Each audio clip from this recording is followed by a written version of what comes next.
Good evening, everybody. Welcome to Chiefs Digest Live Q&A. I am Matt Derrick, and Nick Jacobs, our good friend, will be joining us a little bit later to answer your questions. We'll see how. I know it's a busy day in Chiefs Kingdom and around Kansas City. Enjoyed that Royals win this afternoon, so hopefully all you did as well. Need to send off my invitation to Nick. I know he was trying to get everything done before the game this afternoon, and you got a little Jacob's eye in the sky that you got some questions about the game on the win on over the Chargers on Sunday. Then Nick will be glad to help you answer some of those questions. We'll probably talk a little bit of Rashee Rice, and not really much more that I can share than what's already out there as far as Rashee getting a second opinion, Chiefs taking a close look at that knee and trying to figure out what's going on. Obviously, what's been reported so far and what we know is that there aren't any definitive results. And some of that, my understanding, is just due to the swelling in the knee. Hasn't been completely conclusive about exactly what damage is in the knee, what the damage is to the ACL, what damage there could be to other parts of the knee. That's and what course of action to take. That's my understanding about why that there is going to be a second opinion and consultation about what steps need to be taken next and what damage there actually is. I imagine we will know something better and more in the next couple of days. We will see. The next time we will obviously see Andy Reid will be on Thursday. We may know more before then, but I think that obviously the next time we probably get an official word from the Chiefs about what's going on. As many of you know, I mean, the Chiefs, it's routine for the Chiefs to sometimes simply, not make a move until they have to. So would not surprise me at all if the Chiefs did not put Rashee on injured reserve or make any move this week. It could be a few days.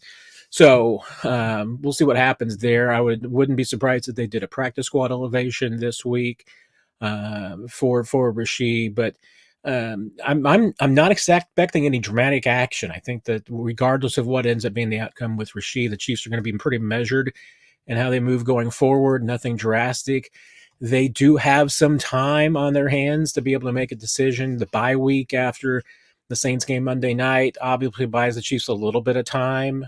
This trade deadline, November 5th, still more than a month away. So that also buys you a little time if you want to make it a move in that direction. So if there's any specific Rice questions, we will get into it tonight, and anything else you want to talk about. So I'll probably just go ahead and dive into it because I know quite a few of you are already here, and it looks like a lot of the usual suspects so far. It's good to see you all, but anybody else new popping in has any questions, always love to see that too. So let's just dive right in. Chris, has the Reid Mahomes offense become stale? I really don't think that's it, Chris. I mean, I'll be honest. I mean, I think, not to use a Taylor Swift reference here, but I think that the Chiefs' offense under Mahomes has had eras, and this maybe it's a continuation of last year's era as far as what the Chiefs are in right now. Maybe the injuries have put them into that spot because we have seen, the play from the quarterback this year, obviously, I think has been very similar to what we saw last year. Mahomes, because of the injuries to Hollywood Brown and now obviously to Rashee. I mean, I think that, even going forward, I mean, and the injury to Pacheco, I mean, you name it. The Chiefs are a little limited in what kind of support that they do have for Mahomes. So, this is kind of, I think you thought that with the moves that the Chiefs made in the offseason that maybe they were moving into a new era for Mahomes, but it's kind of been an extension of 2023. And I think it's going to, that's the way that this offense is going to go. And, Mahomes and any quarterback can only be as good as the talent surrounding them and how much they're able to elevate them. I mean, Brady went through the same thing. Brady had the seasons of his career, his life, when he had Randy Moss. I mean, that made a difference. I mean, if the Chiefs had a talent like that, I think they were close to getting some of that kind of talent. I mean, Rashee Rice is a true number one receiver. That was probably going to be second best receiver Mahomes ever had around him behind Tyreek. and doesn't mean that Rashid didn't have the potential to be better than Tyreek. Maybe he still will. Who knows? But I don't think it's become stale. I see them continuing to do new things. I think they try to press it. But again, you can only do as much as the talent you have around them. Pointed out several times. I mean, the Chiefs threw as many deep balls, Mahomes threw as many deep balls in 2022 and 2023. They were the exact same number of deep balls. It wasn't any difference whatsoever. The difference was the success rate. And just didn't hit any last year because they didn't have any deep threats. They didn't have anybody who could outrun people, get open, make catches. I think that obviously Marquez had lost a step last year, and that was one of the reasons why he didn't have. It wasn't the deep threat that he used to be. Just didn't have it last year. So this year you see with a deep threat, this offense can be explosive. But it's always going to be. To me, if you do. And let's go back to like 2018 and 2017, 2018, 2019 for Mahomes when this offense was at its most explosive. That's because, you had explosive players at every position. You had a couple of wide receivers who were in that category. You had a tight end in that category. You had running backs in that category. I mean, I'll still argue that Damian Williams is the second best running back that Mahomes has ever had. And that made a difference. So, I mean, the talent you have around you absolutely does. So I don't think that the offense has become stale. I think they're continuing to make changes. They're continuing to make tweaks to the talent around them. But when you don't have, high-end explosive talent at multiple spots, it just limits what you can do to a degree. So I think that the trickery, I guess, if you will, maybe the chess playing that Andy Reid can do, it's more high end when he's got more high end players. And having the quarterback solved, I mean, it makes the whole life easier. But that's the reason why this team is 4-0, maybe versus 2-2. The talent. I mean, if you had this team with bless his heart, Alex Smith, they probably would be 2-2. Mahomes is the difference maker there, obviously. So I don't think it's stale. I mean, I think that, and there were times that I think where the Chiefs have become predictable. I don't think that they're becoming predictable. I mean, that's the key. So they give it some time. Let's see what happens the rest of the way. But I don't come down on the stale side. I come down on, even great quarterbacks need some playmakers around them. And when you're Mahomes and you've got 3 or 4 guys around you that are banged up, it's hard to be explosive. It's hard to do the things you want to do. Brandon, how about those Royals? Absolutely, Brandon. That was an incredible win today. That was the Cole Reagans with probably the best pitching performance I've seen from a Royals pitcher in a postseason since Brett Saberhagen. And even Game 7, there wasn't a lot of pressure in 85 on him. So, but great win. What would you give up for Cooper, and what term length do you expect him if we did make the trade? 2 years, $15 million. I mean, that's a tricky thing. And, and Cooper, since the Browns did rework that contract and everything, Amari Cooper has got one of the more upside down, goofy quarter contracts that you're going to find. And the Browns take a lot of that money on. I mean, they dropped his base salary down to $1.2 million. So, gave him, he's got, an $18.8 million signing bonus that's getting prorated against the cap for this year that they're eating. So his cap number this year for the Browns is like 21.2 million.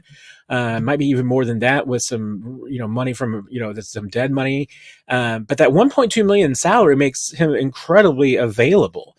Problem is, obviously, he's 30 years old. So if you're the Chiefs and if you're Amari Cooper, I think you're on 2 completely different pages as far as what a contract extension would look like. I view Amari Cooper as a rent-a player. I mean, I would not think that that's a player that if you're the Chiefs and you're acquiring him, you're looking to, start signing him to 31, 32-year seasons. I think you would be looking just to get through this year.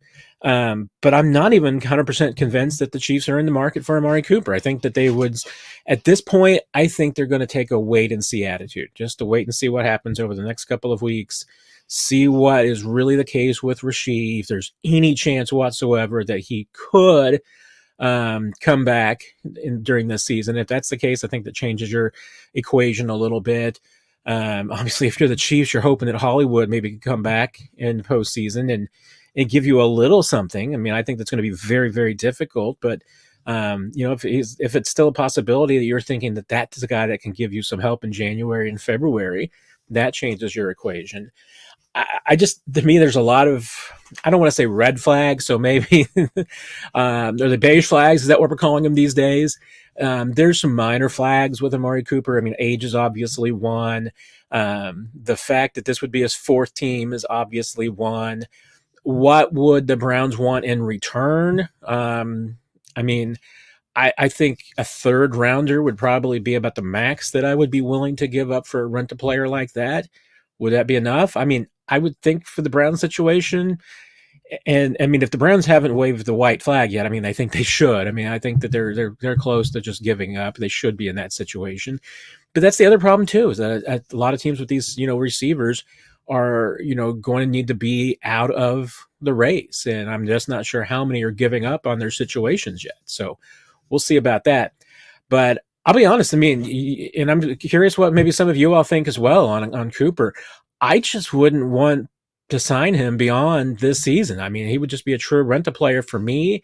That's what I would be willing to give up as a draft pick, would just be as a rent-a-player. I don't know if Cooper's, what you want it.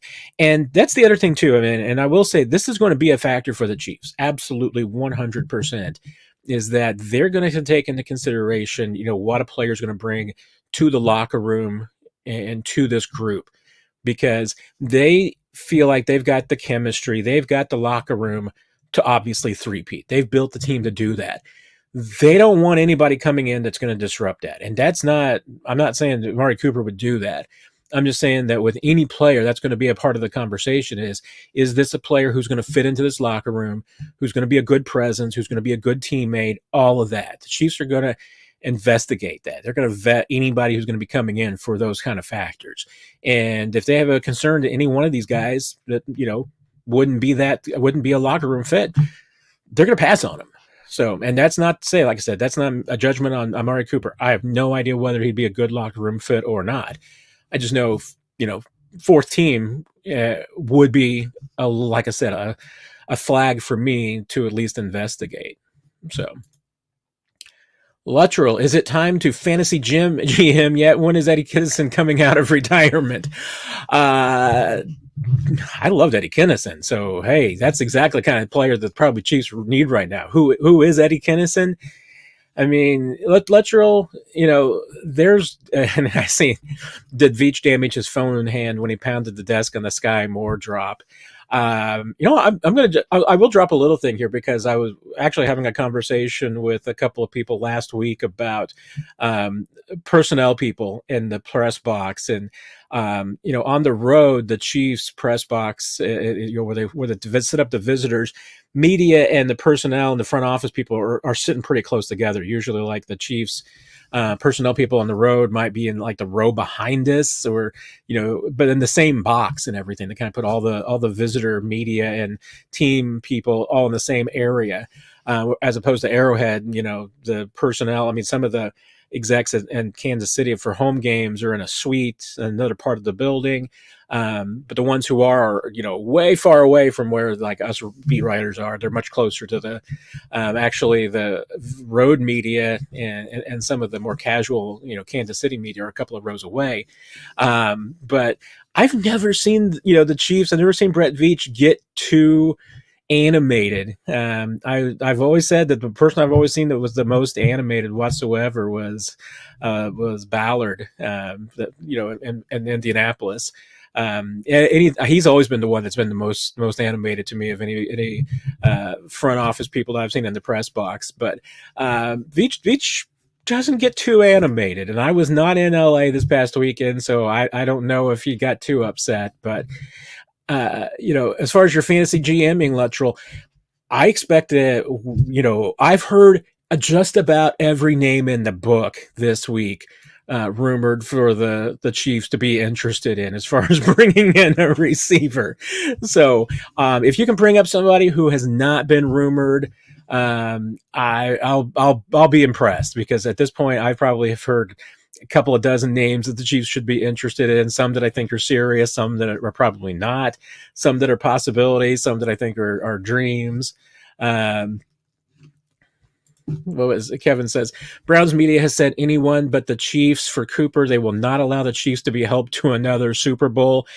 I mean, I don't know why the Browns would be that upset. I mean, they haven't been stopped or anything. I could see some other teams feeling that way, but there's going to be, I mean, there will be some teams that probably do not want to deal with the Chiefs, because not that, I mean, there could be other contenders who wouldn't want to, deal with the Chiefs. There might, and let's face it, I mean, the Chiefs are not going to probably be able to make any deal in the division. So even the Raiders and Devontae Adams, I would imagine that the possibility that the Chiefs, even if they were interested and could afford Devontae Adams' salary, I think the chances of that deal being done are like 0.1. I mean, I think there'd have to be a asteroid strike before the Chiefs and the Raiders could make a deal on Devontae Adams. So some players are going to be a non-starter. There's no doubt about it. So you can fantasy GM Luttrell all you want. I'm not sure how many are going to be serious, how many are legitimate possibilities. But hey, this is probably the week to play your little fantasy GM. You might be able to get to do it next week too, during the bye week. I'm sure there'll be a lot of speculation, and obviously leading up to the trade deadline, there will be a lot of rumors involving the Chiefs and acquiring somebody from around the league. So there will be a few. Bill, I was 1 minute late. And you posted it at 7:00, so I wasn't even late yet when you said I was late. And I almost started early, but I did. I had to go and refill my iced tea, so I made sure that I was well hydrated for tonight. So there you go. And yes, King Jamie, thank you very much. Hit the like button, hit the bell, do all those things. So I know most of you who are prayer probably already have hit the bell, so you get the notifications. Appreciate that. Jesus, the Guardians taking it this year. I mean, after today, I am buying into the Royals Tigers ALCS. So that's what I'm going for now. So Guardians are going to be tough to get past if you're the Royals, but I think they can do it. So those couple of two big wins today for the Lions and the Lions. See, you can tell how much I have the NFL in my brain. Tigers and the Royals. I'm going for a Detroit, Kansas City. And wouldn't it be something if we had a Detroit, Kansas City ALCS and a Detroit, Kansas City Super Bowl? It's possible. You never know. Greg, we have Mitch and Dane in every game on the radio side. Can we get Kevin Harlan and Trent Green on the TV side every week? Make it happen. Oh, I'd be all over that, because obviously Kevin and Trent are fantastic. Love them.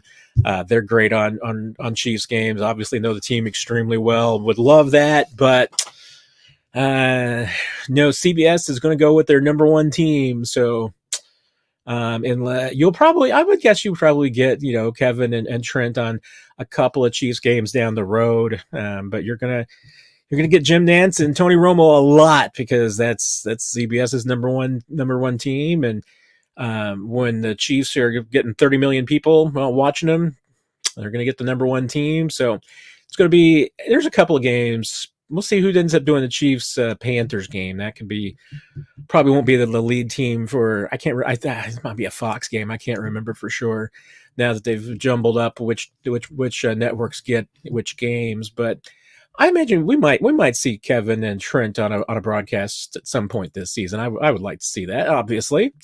Anonymous Mango. Remigio elevated for kick and punt return roles so McCall can be more involved in the offense. After Sky's drop, he started playing more. Yeah, I mean, it's possible. I think that's one scenario. I think probably the more likely scenario is Justin Ross, just because he gives you a size element and a little bit different possibility than some of the other two guys you have on the roster right now. Remigio to me would be a little bit, I don't want to say redundant, because I think he's a different receiver than some of the other guys. And like you said, I mean, he could take over kick and punt returns. I think you could get, I mean, if McColl just took all of Sky's snaps, and I'm not saying that's going to happen, but if he did, that's that's not too much work. I mean, McColl could take that and still handle the kick and punt duty, so I don't think you'd have to take him off of that. But how the Chiefs manage this going forward is with Rashid being out. I mean, you've got a lot of snaps that are going to have to be scooped up, and I think the Juju will obviously take some of those. It may mean even more work for Justin Watson, even though Watson's already a starter. I think it just means probably more work for him, so a few more snaps in his direction. And then, I mean, that's why I think Ross is probably a likely candidate to come up. And see, I'm careful not to say Xavier is going to be one of those guys, because I don't think Xavier is going to get a huge chunk of more work because Rice is out. I mean, they're just different receivers, different roles. So it could mean that he, gets a little bit more work, but I think that he's got a portfolio right now that the Chiefs are absolutely comfortable with and not really planning on giving him a lot more. But let's see. I mean, like I said, I think Ross is probably the most likely elevation this week, but it wouldn't surprise me if the Chiefs went a different direction. Could be Remigio, could be Montrell Washington. I mean, I think there's you can make a reasonable case for all three of them as possibilities, and maybe the Chiefs will elevate two of them. Never know. I mean, there's a couple different ways that they could go. So, Jesus, is Steele getting cut? I seriously doubt it. I don't think that's where the Chiefs are. I think if they cut him, I mean, he's started games in the NFL. I mean, there's some teams that will probably take a chance on him. So I don't think he'd probably clear waivers. So if he does, I mean, if Clyde comes back this week, which I think that he's probably, I mean, that's the plan that the Chiefs are going to do this week, is get Clyde back onto the field, at least designate him for return this week from the NFI list. Whether they go ahead and put him on the active roster, they've got a spot that they've been saving for him. So, I mean, that would give them 4 running backs. I think they could carry that for now, and I think they'd be comfortable with that since, Kareem just coming back, Clyde would be just coming back. I mean, I don't think you want to make any dramatic moves yet, so I think they'd probably stick with 4 for now. But I don't think Carson's going anywhere. I mean, I think they're comfortable with who he is and what he's doing. So now you all get the treat of our good friend Nick Jacobs coming in, so you don't have to listen to me pontificate on everything. Wow, Matt, way to put yourself down. Start out the show that I'm a part of. I'm just trying. I mean, I just think everyone likes a diversity of opinion and thought. And okay, where are we going? Everyone appreciates your thoughts. I don't know. There's people that don't. You can check check around. There's people that are not fans, and I get it. Well, what's on your mind tonight, Nick? Anything Absolutely special? Absolutely nothing, Matt. I'm just waiting for what questions. I made my mind a blank for the questions, so I don't have any agitations. Well, let's see how quickly we can get you agitated then. Because all right. No, I'm not saying that intentionally. Although yes, you are. It's fine. I mean, I have my philosophy. I mean, I just to tell you all. I mean, how the sausage is made. I did try to say to Nick that I might be more selective with questions tonight. Just to hey, keep everything cordial, keep everything kind and friendly. And it just so happens that the first question up in the queue, because I do try to go in order and everything, is probably going to tick off Nick, but it's oh boy, it's not intentional. So, but Mango wants to know. Dude, Mango's always got a wide receiver question, man. Always about the receivers. Nobody else on the team exists but receivers.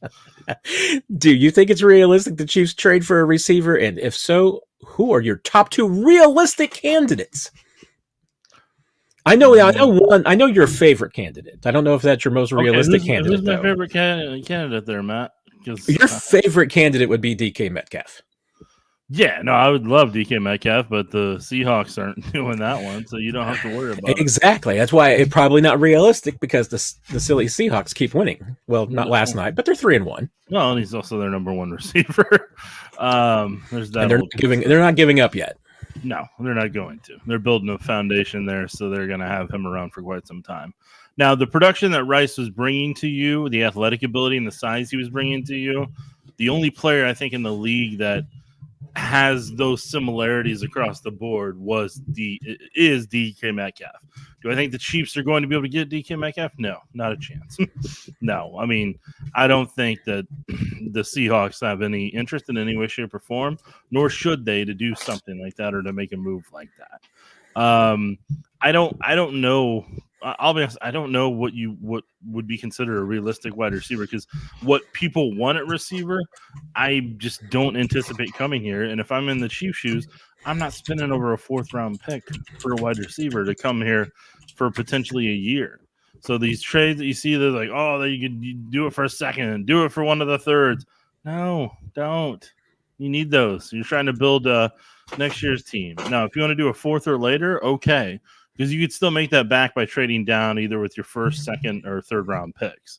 But I don't see the benefit of giving up a 1st, 2nd, or either of the thirds for a rental for the most part, because depending on what happens with Rice, and I don't think the Chiefs are going to do anything until they know what happens with Rice, and that's not going to be till next week. So I mean, like they may be watching tape on certain guys and may be evaluating and everything, but until they know definitively what Rice's situation is, I think they're just going to go with what they've got going on and go full steam ahead. And here, as Matt, you know more than anybody else, if I'm in the Chiefs' shoes, I want an explosive running back for the offense, because I think that can make a bigger impact quicker than getting a elite or veteran wide receiver.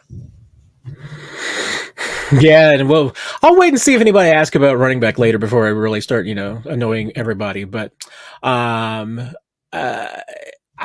think it's tough when it comes to what are realistic candidates for a receiver, because we're 4 weeks into the season, Nick. I mean, even teams that are 1-3 aren't giving up yet. Mm-hmm. So, we're still a couple of weeks away. I mean, the 1 week later trade deadline, now that it's November 5th instead of, a week earlier, which would have been normally until, the NFL pushed it back a week this year, will help. I mean, that 1 week might push another 1 or 2 teams out of the thought that they're a postseason team. So maybe that will help. But right now, no, I don't think there's enough teams that are giving up. And, I hear a lot of names that have mentioned, and a lot of the names that have been mentioned, that even if you said that they were realistic candidates, I mean, they're either guys who are entering an out year or will be free agents and over 30. Mm-hmm. I mean, if I'm the Chiefs and it's a receiver who, if is willing to be traded and wants to go somewhere, but wants a new deal, the Chiefs aren't giving a long-term contract or even a short-term contract to anybody over 30 at receiver. So, well, and people are probably going to want to compare the Kadarius Toney. Like, well, you gave a third for Kadarius. Yeah, because they had like 3 years of control on that. Yeah. They had a player who had cheap control. Right. So they had explosive promise. So it was an explosive receiver that they desperately needed at the time from a speed perspective. And they were willing to give that up because of the fact that they were going to have a cost control player for 3 years. A lot of these other guys out here, and you could argue and say, well, Amari Cooper's better this, and and he's got a cheap contract and everything. Yeah, but you're not giving up a high asset for a player that you're really probably only going to rent for a handful of games that year. Yeah, I can't disagree with that. Casey Harold knows our subscriber count. We've gone over 6,600 for Chiefs Digest. Thank you, Casey Harold. Appreciate that. Appreciate all of you. So, hey, if you want to get us to 6,700, I would be ecstatic about that. But I promised that I would not, campaign for more subscribers on Twitter and other social media accounts until we get to 10,000. So I'll have to let you all, help me campaign for more subs elsewhere if you want to be the advocates for Chiefs Digest. I truly appreciate that.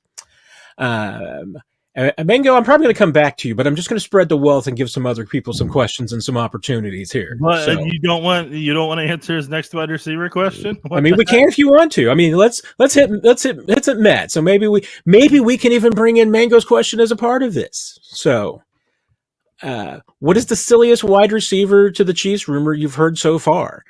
Here's the thing. I'm not going to say rumor, because rumor to me is supposed to have merit.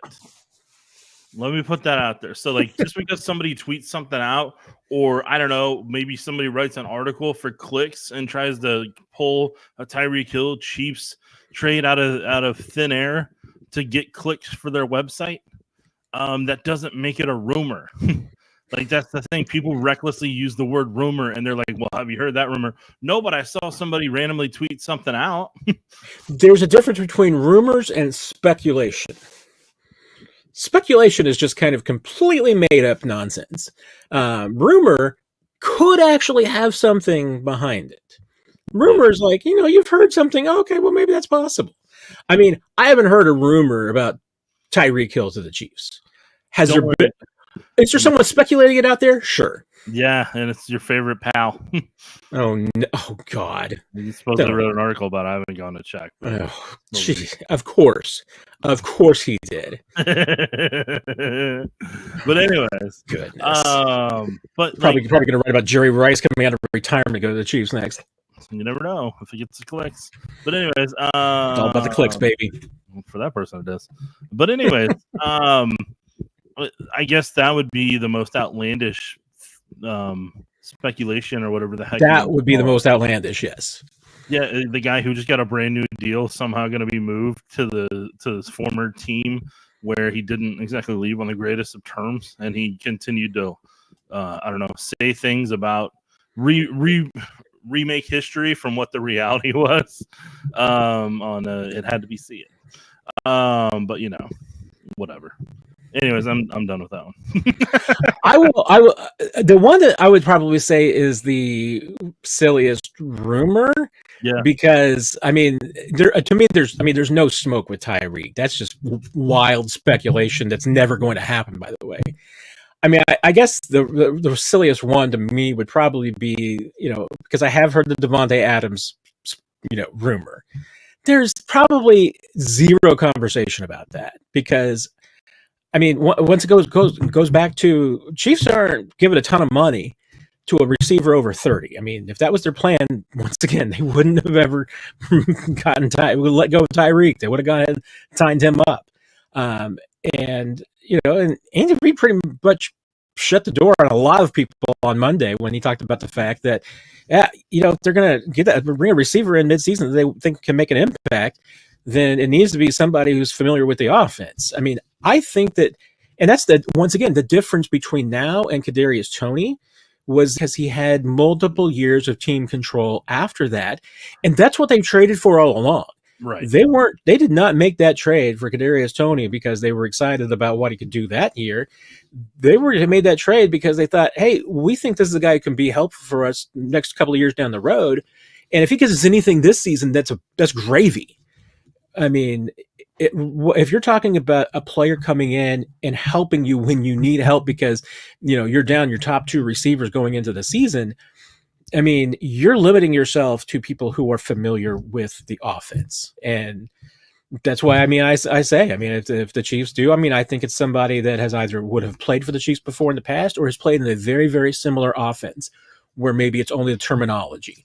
So is it somebody who's played for Doug Peterson or you might have some other coaches out there that you're going to throw into that category. Somebody who played for Matt Nagy in Chicago. I mean, there could be some of those players that you'd fold in that conversation because maybe it would just simply be a refresh in terminology and learn things week to week. But if you think you're going to get somebody who's never played in an Andy Reid style offense before to come in here and have any clue what to do this season, it's not going to happen. You got a money question, Matt. Money question. Money questions. Money question. Money question. Does Trey Smith? There you go. I was going for different. Does Trey Smith finally defeat the contract season? Meaning that you think he's not going to get paid, Scott? I mean, that's the way I interpret it because Therese always said the contract this season was undefeated. Yes, meaning you dominate and you're. So I think you're asking, is he not dominating this season or is he not going to get paid? I mean, I think he's going to get paid still. You're still going to get paid. It doesn't matter if it's with the Chiefs or elsewhere. And when he's going to get paid and by whom? Yes, by whom he's going to get paid. So. Money question answered. And if you got to follow, I mean, feel free to, if you would clarify that, Scott. So if I don't want you to feel disappointed with the answer to the question there. I mean, because I don't think Trey's playing badly. I mean, I haven't looked closely at what Pro Football Focus thinks about it, because I don't. I mean, most of the time I don't care what Pro Football Focus It thinks about doesn't people. matter what they think. Very well said. But no, I mean, if Trey Smith is healthy, yeah, he's going to get paid. Just a matter of who is going to pay him. And sure would be nice if it's the Chiefs, but since we're there, Nick, I mean, we keep going down the receiver rabbit hole. Jesus, is there a wild trade you think the Chiefs can make at any position? So it doesn't have to be a receiver. I don't know about wild, but I mean, I'm all for them getting an explosive running back. I knew that's what you were going to say. Yeah, that's what I'm always going to say. People would be like, hey, what receiver you want? I want an explosive running back. Hey, what receiver you want? I want an explosive running back. Because here's the thing, with the way the league's going right now, the way you help Xavier Worthy be able to be explosive deep is you have an explosive running back that forces them to do single high, where Mahomes is going to chuck it up even more and have those guys come down and play action, and Mahomes can play action pass off that and make it rain over top of them over and over again. That's what this offense is lacking on a regular basis, is an explosive running back. And I'm not talking Pacheco explosive. I'm talking a guy named Jamal Charles. I'm talking Damian Williams. I'm talking Kareem Hunt in his prime. You need an explosive running back that you can run screens with left and right, and they may take it the distance. That's what I'm talking about. And you don't have that on your roster. You haven't had that on your roster since Damian Williams was here. Yeah, I mean, and that to me, I'll get up a little bit on my soapbox with a little bit of a rant here, because I mean, and hey, criticize me all you want. I'm not soft here, just. All right, hold on. But people are not a fan, and I've had some criticism, and like I said, criticize away. There's plenty of things that I say you can criticize and everything, but I think it is falling in love with analytics and falling in love with the concept that because Patrick Mahomes is your quarterback, that you should just throw the football all day long. I mean, there's a reason why we're getting questions like, is the Chiefs offense stale? And people concerned about Mahomes, because right now what teams are doing is and they've been doing this for years, but it continues to get worse and worse and more aggressive. I mean, obviously teams around the league are even doing this now because the quarterbacks have been too good. So teams are doing everything that they can to stop the pass. And against Mahomes, they have done everything that they can to try and take away the deep ball. They've done everything that they can, the flood zones, and they realize that they can't blitz him. So all they're doing is rushing forward. I mean, they do everything that they can to stop the pass. And the Chiefs are just absolutely dared to run the football. Most teams right now, most defenses around the league are daring teams to run the football. And you are actually seeing some teams that do have an explosive running game taking advantage of that, taking advantage of light boxes, taking advantage of the fact that you've got defensive backs on the field instead of linebackers and running the football. But we're also at a point in the NFL where there's only, because, once again, I mean, if you're a great talent, you're not playing running back. You're going to go play another position because running backs make no money. So you're, to a degree, I mean, if you're in college and you're playing running back because you probably just love the position. But two, it's probably because you're just not good enough to play a different position. Because anybody who wants to make money is not playing running back. So we've got a dearth of quality running backs now, to the point where I think even like when Kareem came into as a rookie, and even when you want to go back 5 years ago to Damian Williams era. I mean, I think that there was a deeper crop of running backs than there is now.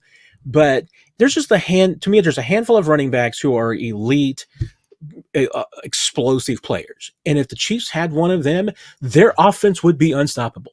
With Mahomes and an explosive running back, you would be averaging 7 yards a play. Right now, you're averaging like 5.4. There's a huge difference there. And that's what, and Kareem was that difference maker. They averaged 7 yards a play when they had Kareem Hunt in the backfield.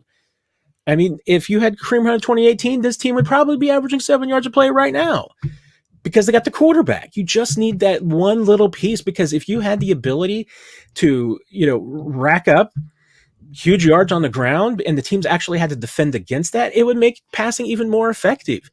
And if teams thought you were going to throw the ball every single down, I mean, they would guard you completely differently. So, you can't just say we're going to have Mahomes throw the ball 70 times a game. If you did that, you would probably have one of the worst offenses in the league because teams would just not even bother. You'd have one guy. You might even not even have one guy in the line of scrimmage, Nick. If you thought Patrick Mahomes was just going to throw the ball every single time, why not just put 11 defensive backs on the field? Teams would do that. So that's my end of my rant. Got me for 19 more minutes. All right. What are reasonable expectations for Hunt and the rest of the running backs? For this week or in general? I mean, I guess Let's I'll go just go. Okay. So, I mean, I doubt anybody's going to get over 15 to 18 touches per, So I think if Kareem gets 15 to 18, I think that's reasonable. Carson Steele, maybe 2 or none. And then P. Ryan's going to be in a handful of plays and maybe get some short yardage and maybe get some screen passes and help in pass pro. And that's going to be that. And I think we're in agreement going to Mango's question that Kareem Hunt's probably going to be the starting running back against the Saints, right? I would hope so. Yeah, I can't see why it wouldn't be. So get him into rhythm. Get him into rhythm early. Get him into rhythm often. Harold, seems the Chiefs are in a Moneyball situation. Can the aggregate production of Juju, J. Watt, and others make up the production loss without Rice? Had to get a baseball reference in tonight. I like it, Harold. What are your thoughts, Nick? Can they cobble together one Rashee Rice out of what they have? I think they're just gonna have to win in a different way. Yeah. Like, you're not gonna be able to lean on one specific person every single time. It's just going to be a handful of different people. So Mahomes had his go-to. Rice was able to help him bail him out of situations when either the line had issues or nobody else got open. Now it's up to everybody else to have to get open, and Mahomes is going to throw the ball hopefully to the open person more times than not, and the left side of the offensive line is going to help determine if that can happen on a regular basis and how Mahomes looks doing it. Yeah, I mean, I think I agree. I mean, I don't think that it's necessarily about him. Well, if we put Moneyball terms into it here, you're talking about like EPA. I mean, if you're talking about being able to get 3 receivers who are going to give you the same kind of production that Rice is from like an EPA standpoint, no. I mean, I don't think that's necessarily the case. I think you just have to go about things differently. And I was having this conversation earlier today with somebody else, Nick. I mean, I've had a lot of comparisons from people just saying, hey, is this now just last year's receivers room? I mean, is this what it's going to be like? That Mahomes is going to be in the same spot he was last year, not having any fun because he doesn't have anybody to work with. He's got Xavier Worthy still to work with. And Worthy is a piece that they did not have last year. I mean, they might be missing Rashee Rice, which they did have a year ago, and it proved to be an enormously important piece, but they didn't have a deep threat like Xavier Worthy in last year's receiver room. And I think obviously like that third down conversion at the end of the game, I think Xavier Worthy can do other things too. So that's a guy that they didn't have a year ago.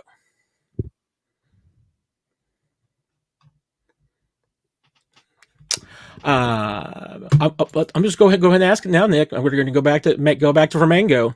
Okay. Is this Sky Moore's last year? I mean, look, I don't even think he should have been on the active roster to start the season, personally, but he was gonna be, and he is, and here's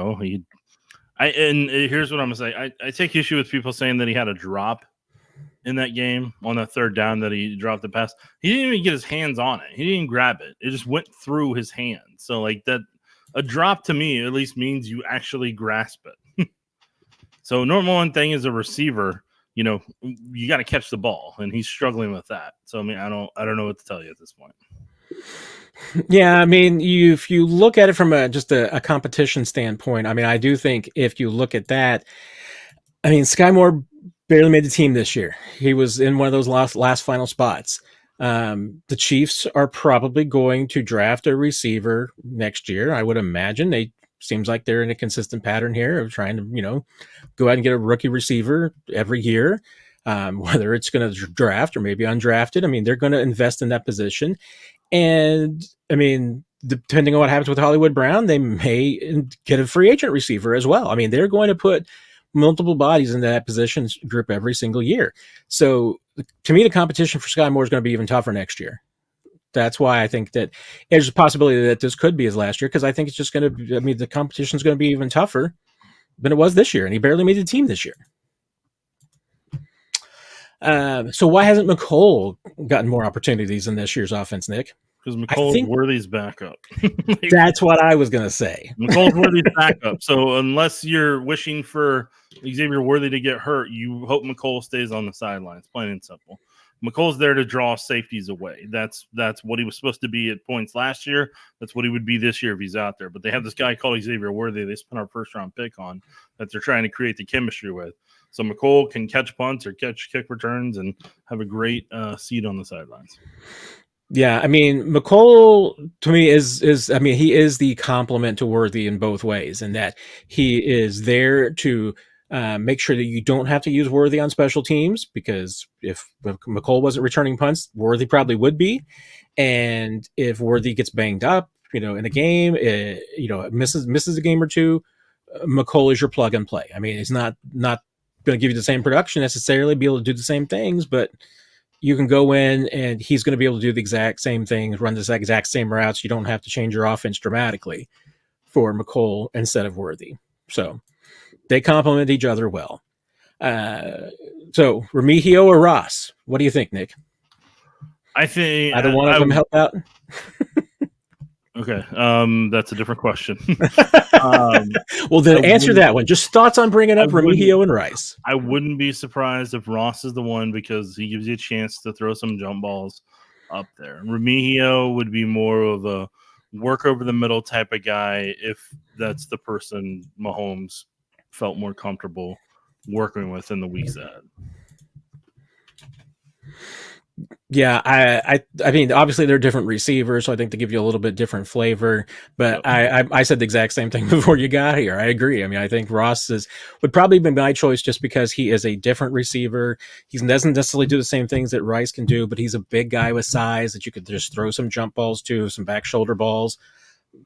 That let him do that, and he at least gives you something that you don't already have on the roster.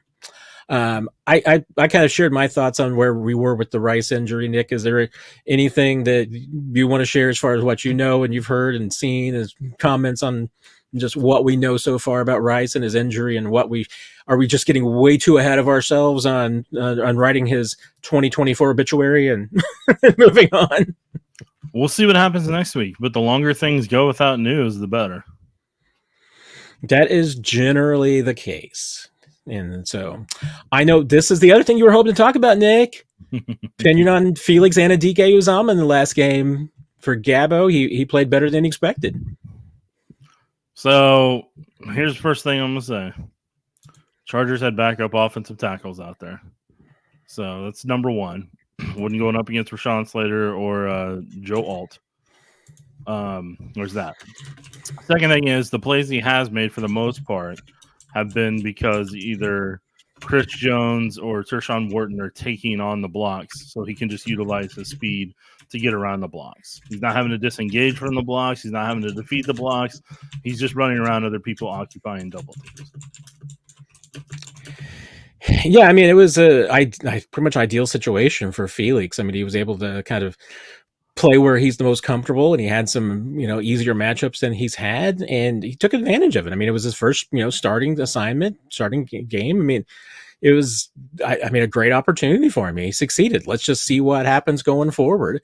I mean, there's still a lot of growth that needs to happen there, but he's at least carving himself out a niche for this team. The question is to me is just how big of a role can that be this year? How much of a contribution can he make?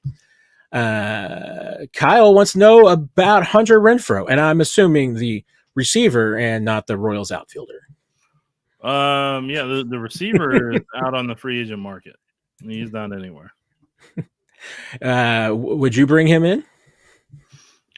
I mean, if any guy wants to be paid practice squad money that is a veteran that has that level of experience and wants to be on the practice squad for the next month and see how things go, then sure. But I don't I don't think veterans are trying to come somewhere without an assurance that they're going to be bumped up to the active roster for vet minimum, within a handful of weeks. I think it's much more likely that Hunter Renfrow could be signed to the practice squad than Gio Menu making reference before you got here, Nick. It was because I said I think that an asteroid would have to hit before Devontae Adams would become a Chief, and he might become a Royal before he become a Chief. But all right then. Kathy, do you see Montrell Washington getting a look? I'm a Montrell Washington fan. I'd like to see him getting a look. I think he will probably be.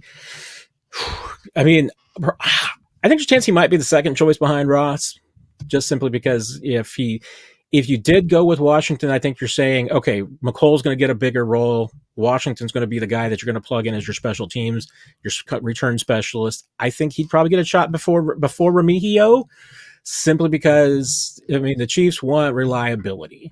And Montrell's got good hands. He's a veteran. He's been around a little while. I think they would be more comfortable with Washington in the special teams role than with Remigio right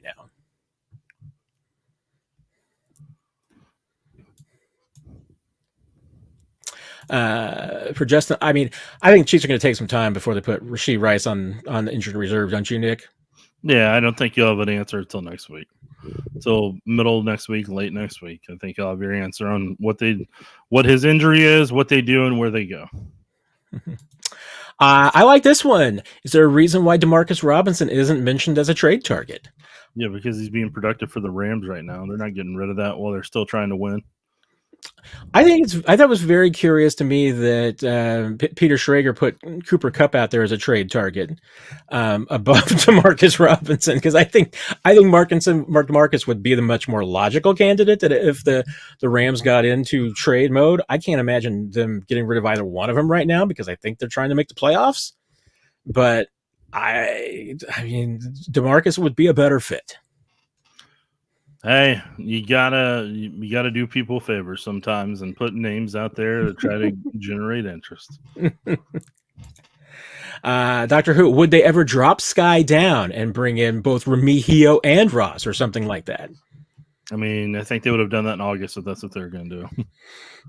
Yeah, I mean, and I don't think they could drop him down, because I still think that if you put Sky Moore on waivers, I think you would lose him, because I think there's at least one team out there, if not more than one, that would think we can fix him. I think they'd take a chance on him. You got his rookie contract, so you could get it without the baggage of the little bit of bonus money that he got and guaranteed money, and you would still have one more year of team control. So I think there'd be a team that might just take a chance on him. Sam, I feel like Pat has had good opportunity to establish chemistry with other receivers with Rice being out. Do you agree? Think the Chiefs need someone?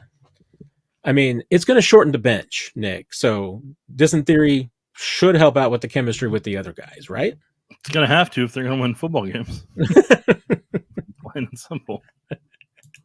Yeah, they're going to get more opportunities. They better start developing chemistry with Mahomes, or it's going to be a problem. Let's see. Looking for some more questions amongst the comments. 6-minute warning that.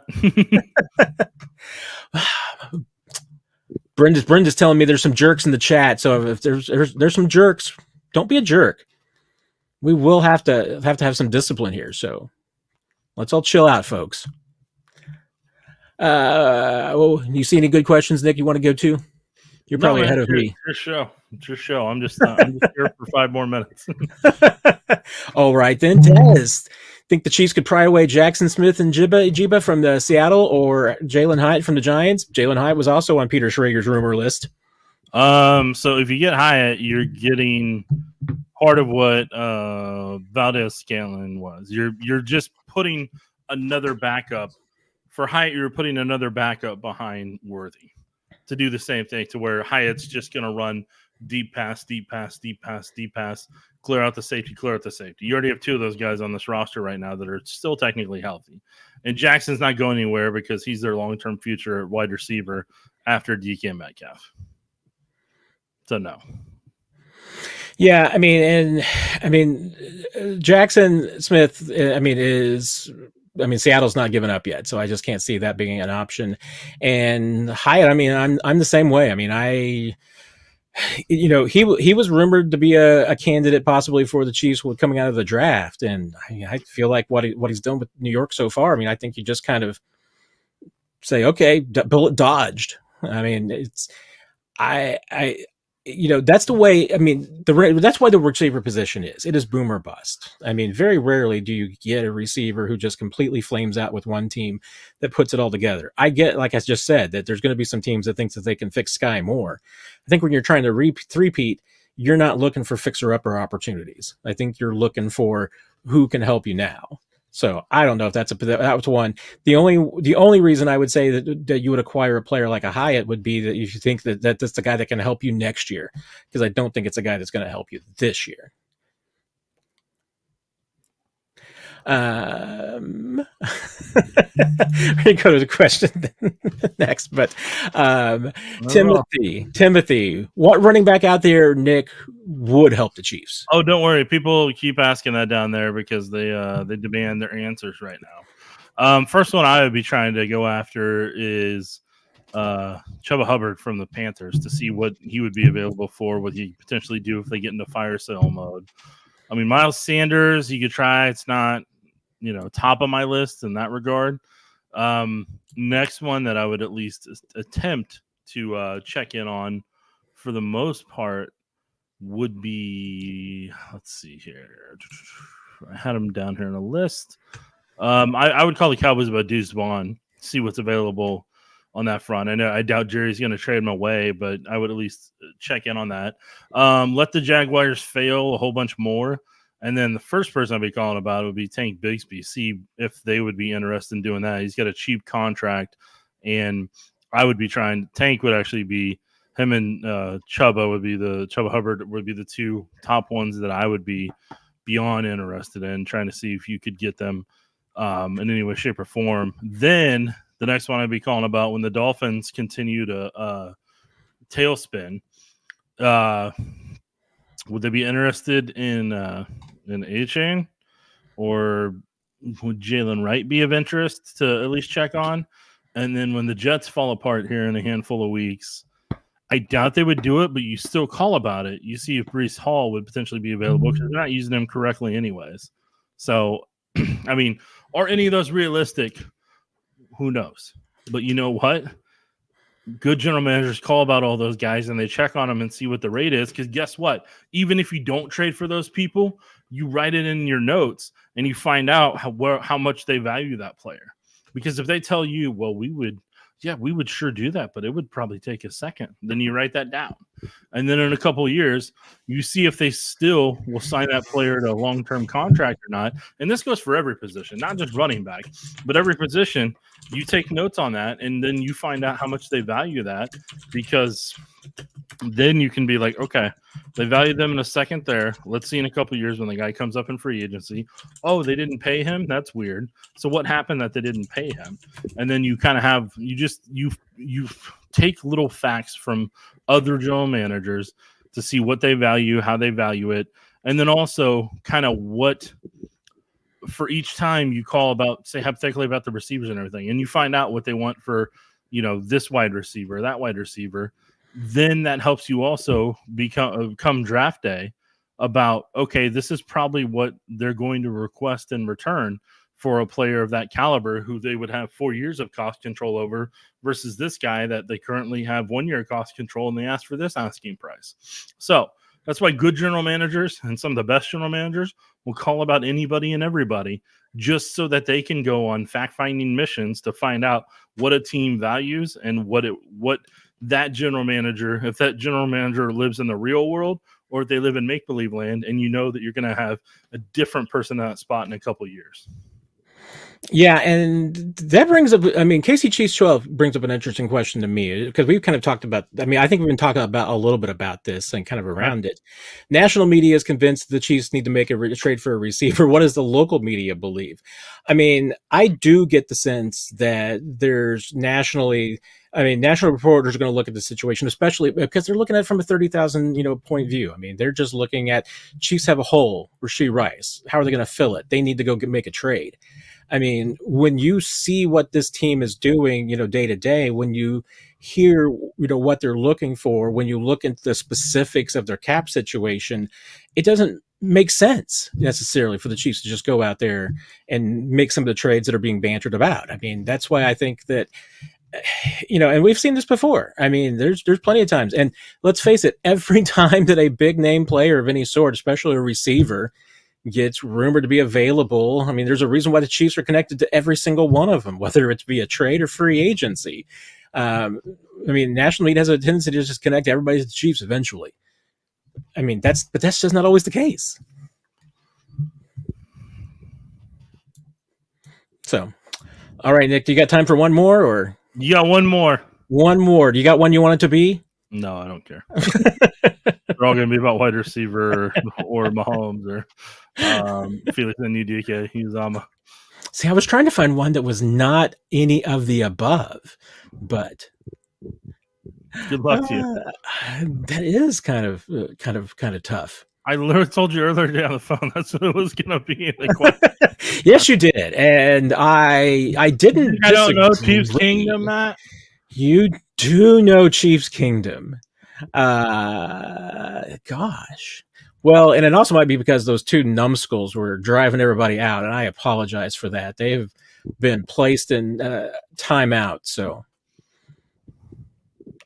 hopefully that won't be a problem going forward. But I apologize if their behavior, their language caused any problems in there. So thank you all for hanging in there. All right, let's just go to one of them right here. Mark, can the Chiefs still borrow from the Bank of Mahomes at this point in the season to create cap space to bring in a wide receiver, running back? I mean, Bank of Mahomes is pretty much closed for 2024. Yeah, right? If I remember correctly, you can only adjust the contract once a year. Yeah, and they really did about as much as they could to kind of squeeze things in. I mean, really, there's only two options that the Chiefs have as far as creating some cap space, and both of them have their flaws, because one's Jawan Taylor, which means that you would have to take some of Jawan's money and kick the can down the curb, which would be into future years that are after the out in his contract, which means that you'd just be you have an opportunity to get out of Jawan's contract after 2025, but if you restructured him, you'd be pushing money into 26 and I think even 27, I believe. And the other possibility is Joe Thuney. And Joe Thuney's in last year of his contract. So only way, or he has one more year, I guess, on his contract. The only way that you could really create much cap space with him would be to create bad void years on the back of it, which means just kicking that can down the curb even further, which, I mean, kicking down the can down the curb is not necessarily at the top of the Chiefs list on what they want to accomplish cap-wise. Yeah, so here's the reality that I'm just going to put out here bluntly right now. If you're looking at it from this perspective over the next couple of years and looking ahead, they drafted Hunter Norzad and they drafted Hansen to potentially be able to be a guard or center if they needed them to be. Now, in an ideal world, you want Hunter Norzad to be a guard in the future and to replace Joe Thuney since you've signed Creed long-term. Or if you don't get something done with Trey, you have Hunter or Hansen at one of those spots, maybe the other, and maybe Caliendo, depending on how things go. But you're going to get cheaper at one of the guard spots, if not both of the guard spots. So that money that you were giving to Thuney is now, in my opinion, long-term going to go to Creed and pay for Creed on the line and just swap out that. The next question is, if the Chiefs do sign somebody long-term like Trey Smith, then that money long-term, in my opinion, comes from Jawan Taylor's current cap hit. So the quicker you get out of those two contracts, I think the more realistic having both Creed and Trey as the interior offensive line is part of that. When you take somebody like Kingsley Suamataia, you want him to be the long-term left tackle because you want that cheaper rate. And in some potential ways, you want Wanya Morris to maybe start where if Kingsley figures everything out, you actually may want Kingsley. You may want Wanya Morris to potentially start working in at left guard because maybe that's a long-term answer for him that also keeps it at a cheap rate. And then long-term, you're wanting Driscoll to be your long-term right tackle. So at any given moment in contracts, once they get to a certain level, you are only paying two people $20 million per year on that offensive line, whether it's tackle or guard. And I think that's kind of what the Chiefs are having to do. So if you do take from that money of either Thuney or Jawan, I think you're putting yourself in a stickier situation whenever you have to make a decision on Trey and what you can do for him financially. Yeah.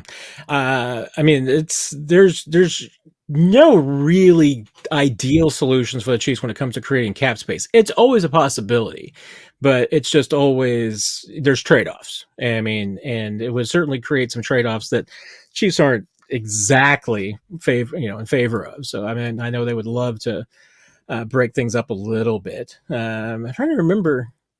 Oh yeah, there's another Mike Florio question. My favorite aggregator and instigator.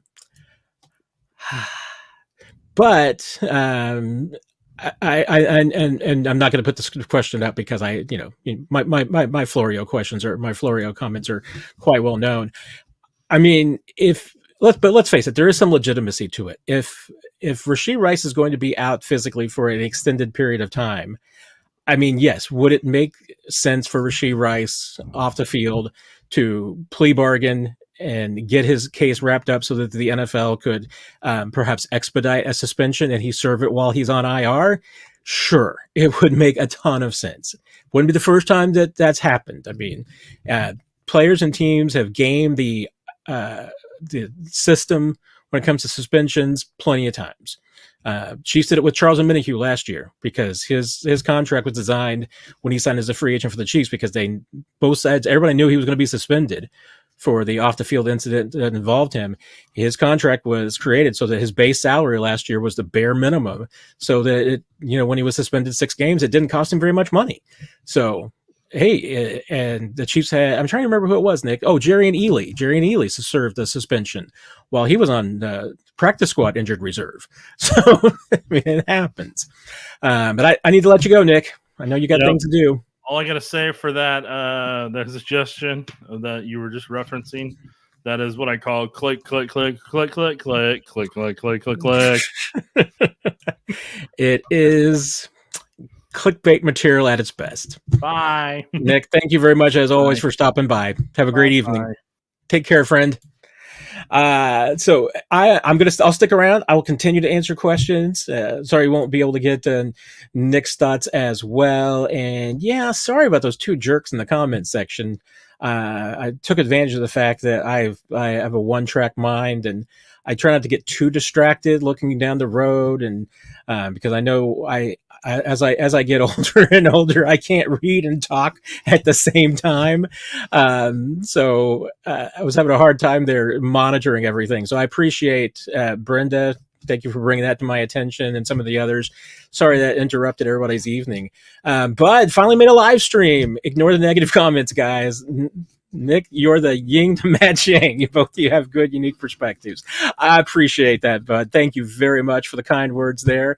Very, very kind of you. Very appreciate that. That's very nice. So hope that everything else, those 2 troublemakers didn't ruin anybody else's night, and you're able to stick through it there. Let's see. Let me see where we kind of dropped off there. Kathy, I don't remember. I think we did bring up your question, Kathy, because I think I recall talking about the fact that I'm a big Montreal Washington fan. I think he would be able to be a special teams contributor. I also think he's a great deep field down the field threat. So he would duplicate a little bit of what you would get with Xavier, but I think Montreal is really underrated. I mean, I'm not saying he would come in and be a number 3 receiver or anything like that, but I think he could be a contributor, especially on special teams, and could help you out. Let's see. I think I know we talked Doctor Who. Question about Sky Moore. Let's see where we're going here next. And yeah, go for KC forever regarding the Adams. I think it's a kind of a tough situation all around. I mean, I don't think that the Raiders are willing to deal with the Chiefs. And it's been a long time. I mean, I don't even remember the last time. I know I looked back at the last time that the Chiefs and the Broncos made a trade.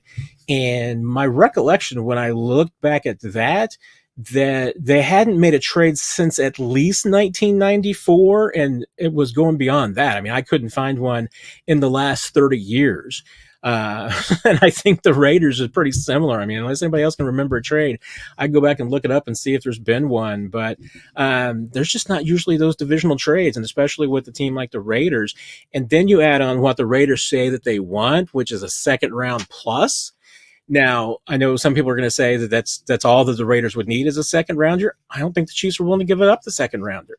And yes, there's an out in Adams' contract, but again, I mean, there's enough money due in that contract for the next couple of years to a 30-plus receiver that I'm just not sure that the Chiefs are ready to commit to that plus the draft pick compensation. So I think for 15 different reasons, I don't think that Devontae Adams would end up being a Chief. But I haven't said it tonight, so I'll say it now. Your mileage may vary. Susie, the need for a new wide receiver is reactionary to a bad situation when they haven't even assessed their existing receivers. And I think you make a good point there, Susie, which is that, you know, Brett Veach is not a big reactionary general manager. I mean, he usually takes a thoughtful, considered approach to these kind of things. So that's why I think the Chiefs are not going to make a drastic move immediately. I think they're going to sit back and evaluate the situation. I think they're going to see how this week goes with whatever move that they bring up and make. If it's Justin Ross, if it's Nico Remigio, if it's Montrell Washington, whatever they do this week, then I think they'll take the bye week to kind of consider things and what's going on. But the other part of it too is that, like we said earlier, is that it's there's not many teams that have given up yet. I mean, there's not that many teams that are, you know, not thinking playoffs still and are willing to go ahead and make a move. I'm not even sure if a team like Carolina that is given up and, you know, would be willing to let go of somebody like Deontay. So it's just, you know, some of it is just who's available at this point. And frankly, I mean, the only player that we really know that's on the kind of maybe the trade market is Devontae Adams, and I don't think that will ever happen. A lot of questions go for KC forever about Kirk Christian, I think is Christian Kirk, excuse me. It's kind of like me. That's tough. You have two first names because I've known a lot more people with the first name Kirk than the last name Kirk. So I should be fellow people with two first names. But Christian Kirk, I mean, he's due 14-5 this year. So once again, you would have to either have the Jaguars eat some salary or have that contract restructured in order for the Chiefs to fit it. And then he's due 15-5 next year. You know, I'm not sure that the Chiefs are, you know, I don't think that's necessarily a receiver that they would commit to for 15-5 next year. I mean, I did not get the sense that the Chiefs were really interested in him when he was a free agent. Now, granted, when he signed as a free agent, he signed for a ton of money. So that was a deal that they weren't going to be interested in. But I just don't get the sense that there's a lot of interest there, especially at the money. Probably would be cheap, I would assume, especially if Jacksonville is getting into the, you know, moving people business. Mango points out they're probably, you know, too expensive for the Chiefs, and I agree. I mean, I do think that Kirk would be too expensive, so I don't think it was just a great match there. But Nico Remigio has a higher ceiling than Sky Moore.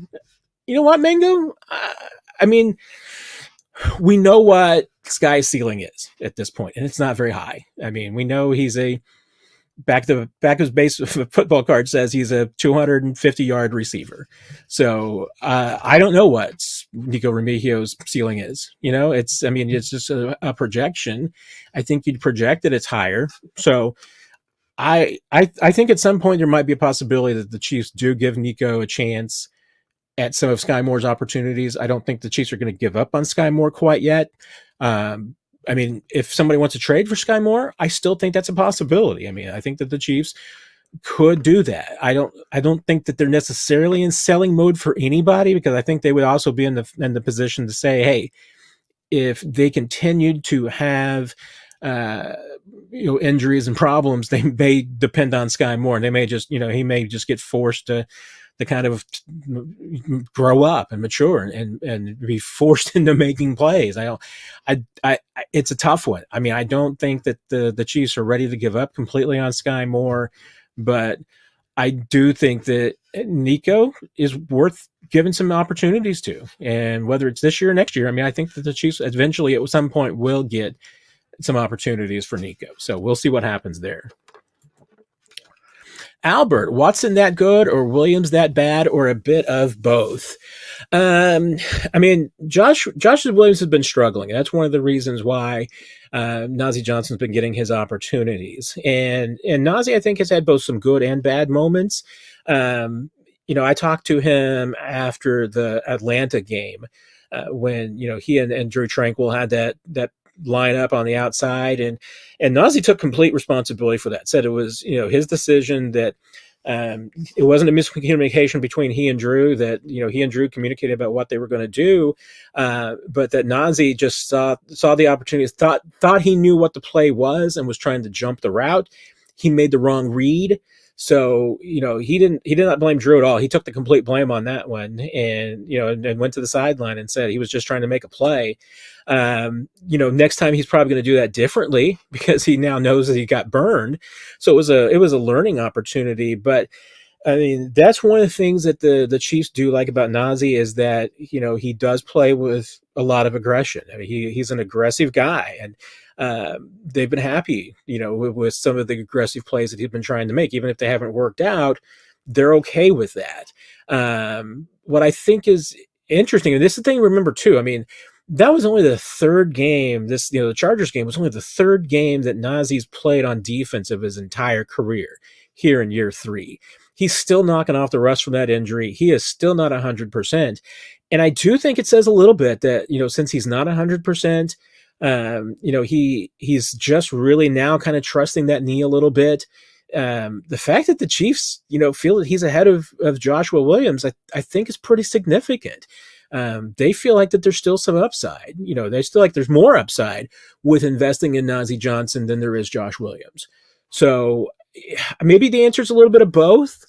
I think Josh has kind of used up his opportunities a bit in Kansas City. If there's injuries, they're going to come back to him. I mean, he's still going to get he's going to get some chances. I mean, I don't think he's completely done. Could there be a trade? I mean, I think you always need long guys that can cover, and the Chiefs are certainly in that category. So I think that they like Josh Williams, but I have that Rashad Fenton a trade from a few years ago in the back of my mind. I mean, I don't think it's that situation, because I think that was a situation where Rashad wanted to play, wasn't getting the opportunities, and still, the Chiefs were okay moving on, and it was kind of worked out for both sides. So I don't think it's that way, but I think it's pretty clear. I mean, the Chiefs have decided that Najee Johnson is the player that they want to invest some work and snaps into. So it's going to be his opportunities for a while. It might take injuries before Josh Williams gets his chances again on a significant basis. But for now, the Chiefs want to invest in the upside of Najee Johnson. I don't think there's any doubt about that. Scott, Trey Smith hasn't played up to par. Ryan said on RGR that Smith's struggling to pick up some stunts. And I'll defer to Ryan, because he's a really good analyst on some of that stuff. I mean, Trey's had some penalties. Trey's always had penalties. It's one of those things that you live with Trey Smith. It's kind of the same thing with me, like that, Steve Spagnuolo used to say about L'Jarius Sneed. You're going to live with those penalties, because he's going to offset them with the other things that he does, and with because he's an aggressive player, he's going to get some of those calls against him. Same thing with Trey. I mean, Trey is a very physical player, so he's going to get some calls go against him sometimes. I think that some of the problems that I think you're seeing on the offensive line, I mean, I think there's been some deficiencies with almost everybody but Creed Humphrey. And that's kind of led to the problems that you're seeing with, Mahomes maybe not always trusting the protection. I mean, obviously, left tackle has had some challenges at times. I think Joe Thuney would even admit, and once again, it goes back to when you're coming off a surgery and coming off an injury, you're not 100%. Joe Thuney hasn't been 100%. He has not been himself. I think he's had some, missed opportunities, and he struggled, I think, a few times against the Chargers as far as just kind of getting backed up into the pocket. Creed's been Creed, right? To me. I mean, I think Creed's the best center in the league right now. So I don't think there's a lot there. But what I see and what I've heard from the organization, that it's maybe not so much, Trey, as that Trey and Jawan, um, maybe their styles are not perfectly meshed together. Jawan, with the way that Jawan tries to block, and Jawan obviously, really likes to make sure that he can try and get out. And one of the things that he likes to, he knows he's not the fastest guy in the world. So that's why he's always trying to get a quick start, because he wants to be able to make sure that he's not letting anybody behind him and not anybody around him. That gives Trey kind of a larger responsibility. Now Trey's got to, not only worry about, the inside between him and Creed, but now he's got to worry about kind of a larger gap between him and Jawan, because Jawan's always kicking outside. I mean, especially in pass protection. So I think that's a little bit of it, is that Trey has a wider range that he's got to cover a little bit playing next to Jawan. And I don't think that's that's not necessarily an issue. I mean, there's a lot of teams that block that way. So I don't think it's anything that's unique. I think it's just a challenge. And as a result, I mean, that's why I think that you're going to live with some penalties that Trey gets picked up. There might be, hey, he might miss some blocks from time to time. He might, because I just think that they give him a bigger responsibility in that spot than I think that probably they do with anybody else on the line. I mean, Joe's probably got a pretty big responsibility too. The Chiefs are going to put Creed on an island as well. I mean, they want him to be able to, and count on him to being able to take on a lot in that center spot. But Trey probably has the largest assignment of any of the interior linemen as far as his work area and what he's responsible for. And as a result, I mean, I think that shows up sometimes. I mean, but is he still, going to get paid this offseason? I think he is. I mean, I think the Chiefs would pay him right now if it's the right deal. So, who do you think will run harder, Kareem or Pacheco? That's a challenging one, because I mean, Kareem is a really hard runner now. I mean, he was always a hard runner, but he's bulkier and stronger than he was, 6-7 years ago. So I mean, to me, I'm really intrigued. I think this Chiefs, when the Pacheco comes back, I think you could have a really punishing ground game. I mean, might be one of the more punishing ground games that Andy Reid's had in a long time. If those guys can, be healthy at the same time together, and that could wear down a defense. I'd be interested in seeing it. It might be something that the Chiefs will try to use to their advantage late in the season. I mean, and you think about both those guys, being able to hit a defense. I think I'd be intrigued by that. We'll see. I mean, I don't know how much of, like Nick's talked about, I don't know how much explosiveness that Kareem has. I know he's more powerful and stronger than he used to be. So I think he's a different running back. Him and Pacheco together, yeah, I mean, that could be a pretty punishing group. Chuck, who would you rather bring back? DeMarcus Robinson, Marquez Valdez-Scantling, or Kadarius Toney? And yes, I've heard all three of those names mentioned this week as possibilities. Honestly, Chuck, I think DeMarcus would be the more logical choice. I mean, DeMarcus had some good seasons here in Kansas City, and obviously he's done some good things in Baltimore. He's done some good things with the Rams. The Rams liked him well enough to give him some money this year. I still don't think that the Rams are in the market to start selling. So I mean, even though Cooper Kupp's Cooper Kupp, I mean, I think that DeMarcus would probably be the better fit for the Chiefs right now, considering that they would need somebody who is more familiar with the offense and could pick up the terminology quickly. And that he's had, chemistry with Mahomes in the past. Marcus had obviously some of his best games, with Patrick in the past. So I'd be very interested there. I just don't know that the Chiefs are interested in the Kadarius Toney reunion. Possibly if Marquez Valdez-Scantling were to become available as a free agent, I think that the Chiefs could potentially be interested. I'm just not sure that I see that happening. So of those three, Chuck, I think I would go with DeMarcus Robinson. And you're pointing out Sammy Watkins and Byron Pringle also available. Yeah, I don't know if I could see either one of those happening either. I think, if I'm not mistaken, I think they're both over 30 now. Byron obviously was an older guy when he came out, so I know he's kind of up there a little bit. Byron would probably be, to me, I think the one that I would be more interested in. I think Sam has just got a few more miles on him. I think that would be the and there's nothing wrong with Sammy as a teammate or anything of that nature. I think Byron would fit better into this current locker room. So I think that would probably be, but I'm not sure either one of them were really talking about the productivity that um, that the Chiefs are looking for. Susie, what do you think of the Saints offense now? And I wish Nick were still here. This would be a good question for Nick, because I know he had some thoughts about the Saints and their offense when they were putting up some points in the first couple of weeks, and just waiting for that to come crashing down. And the Saints have kind of done that. I mean, 2 losses in a row. I mean, they did score 24 against the Falcons, but they had a tougher game the week before. I think that was against the Eagles. Alvin Kamara is obviously the player that you've, once again, I mean, you got to stop. I mean, that's one of the key players, and ground, through the air. I mean, Alvin can beat you in a lot of different ways, and he's not the player he used to be, but he's still a guy that you have to stop. Derrick Carr obviously knows the Chiefs very, very well. He's had some good days and bad days against the Chiefs.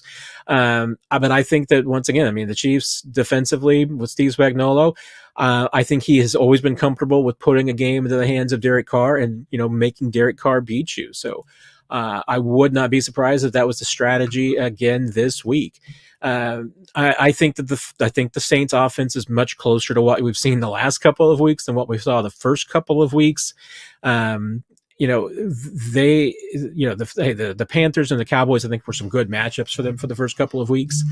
But, the last couple of games have shown that, the Saints, that with Derek Carr, it's a lot like, when he was with the Raiders. If Derek Carr doesn't make mistakes, doesn't turn the football over, he can beat you. And they've got the talent, with Chris Olave. Sheehy in the back, has been a really productive player for them as well. But this is not a deep threat team. I mean, they're going to throw the football a lot to their running backs. They're going to throw a lot of short passes. I think that's a bad matchup against the Chiefs. I mean, I think this is an offense that the Chiefs should have matched up really, really well against. And again, if you force Derek Carr to make mistakes, he will turn the football over and you will beat him. So that's the key. I mean, in this Chiefs defense, that has been the one thing that they need to get better at, is producing turnovers. That's they did a better job they got a couple of turnovers against the Chargers. I think one turnover, but they need to get better. I mean, that's one thing that the Chiefs defense, because, especially with the fact that the offense has been a little bit inefficient. I mean, the Chiefs have been negative in turnovers for the first 4 weeks of the season. If the offense isn't going to protect the football better, and I think they will. I mean, I think Mahomes is going to cut down the turnovers. I think that'll be, I think there'll be an improvement. But defense needs to be more productive. They need to create some more turnovers. This is an opportunity to do that this week against Carr. Could the Chiefs trade for Kamara or Shaheed? I mean, I just don't think that the Saints are in the selling mode yet. They probably should be. I mean, I think they might be, but, will they be before November 5th, before the trade deadline? And I don't know Saints, I don't know if they're ever going to let go of Kamara. I mean, I just get the sense that he's just, too much of a Saints guy. I think that would really backfire on them. I think it'd be difficult to get either one of those guys out of New Orleans. But Chris, this is the question I probably shouldn't answer, because I have some tinfoil hat conspiracy theories and beliefs about Pete Rose. I hated Pete Rose. I hated him before the whole, gambling thing and betting on baseball. I believed from the moment, from day one, that he bet on baseball, because I thought Pete Rose was always a weasel.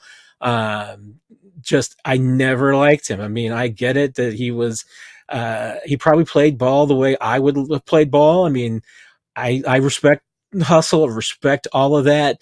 I thought he was just a little dirty as a player at times. Like I said, I'm completely convinced that he bet on baseball. Here's my tinfoil hat conspiracy. I'm just going to go ahead and put it out there about Pete Rose, because I think Pete Rose ruined baseball. And this is how. Because Bart Giamatti, commissioner of baseball, president of Yale, and father of the great actor Paul Giamatti, in case people don't know that. Bart Giamatti was, just a renaissance man as commissioner of baseball, was just the perfect person to be the commissioner of baseball. And was generally beloved and respected in all parts of it. And having to handle the Pete Rose suspension and the investigation took a toll on him. I mean, it was absolutely stressed him to the max. What was it? I think 3 days after he suspended Pete Rose from baseball, dies of a heart attack. I get it. A high fat diet, cholesterol, clogged arteries. That was going to happen. I'm fairly certain the stress of Pete Rose accelerated that. Maybe he would have, gotten the treatment that he needed. Maybe it wouldn't have been a widowmaker heart attack. I mean, a lot of things could have happened. I am sure that the stress of Pete Rose contributed to that. And so what happens after Bart Giamatti died? There was a lot going on in baseball. His death at that particular moment in time came at a very bad time. And because then his right-hand man, Fay Vincent takes over. And Fay Vincent was there to, be the, wasn't the Renaissance man that Bart Giamatti was. I mean, he wasn't popular. He wasn't well liked. But he was the guy that was, going to make the trains run on time. He was going to get the dirty work done. And Giamatti was going to be the face of baseball and be the commissioner and be the beloved guy and everything. And there was a lot. I mean, they were going to be going through a realignment. There were all of these things. There was going to be labor strife. And the idea was that, Bart Giamatti was going to be the face of the league and was going to make those battles winnable and get things done. Fay Vincent takes over. Nobody liked Fay Vincent. Everything went south on him. Realignment went down the tubes. The strike went down the tubes, and the labor situation went down the tubes.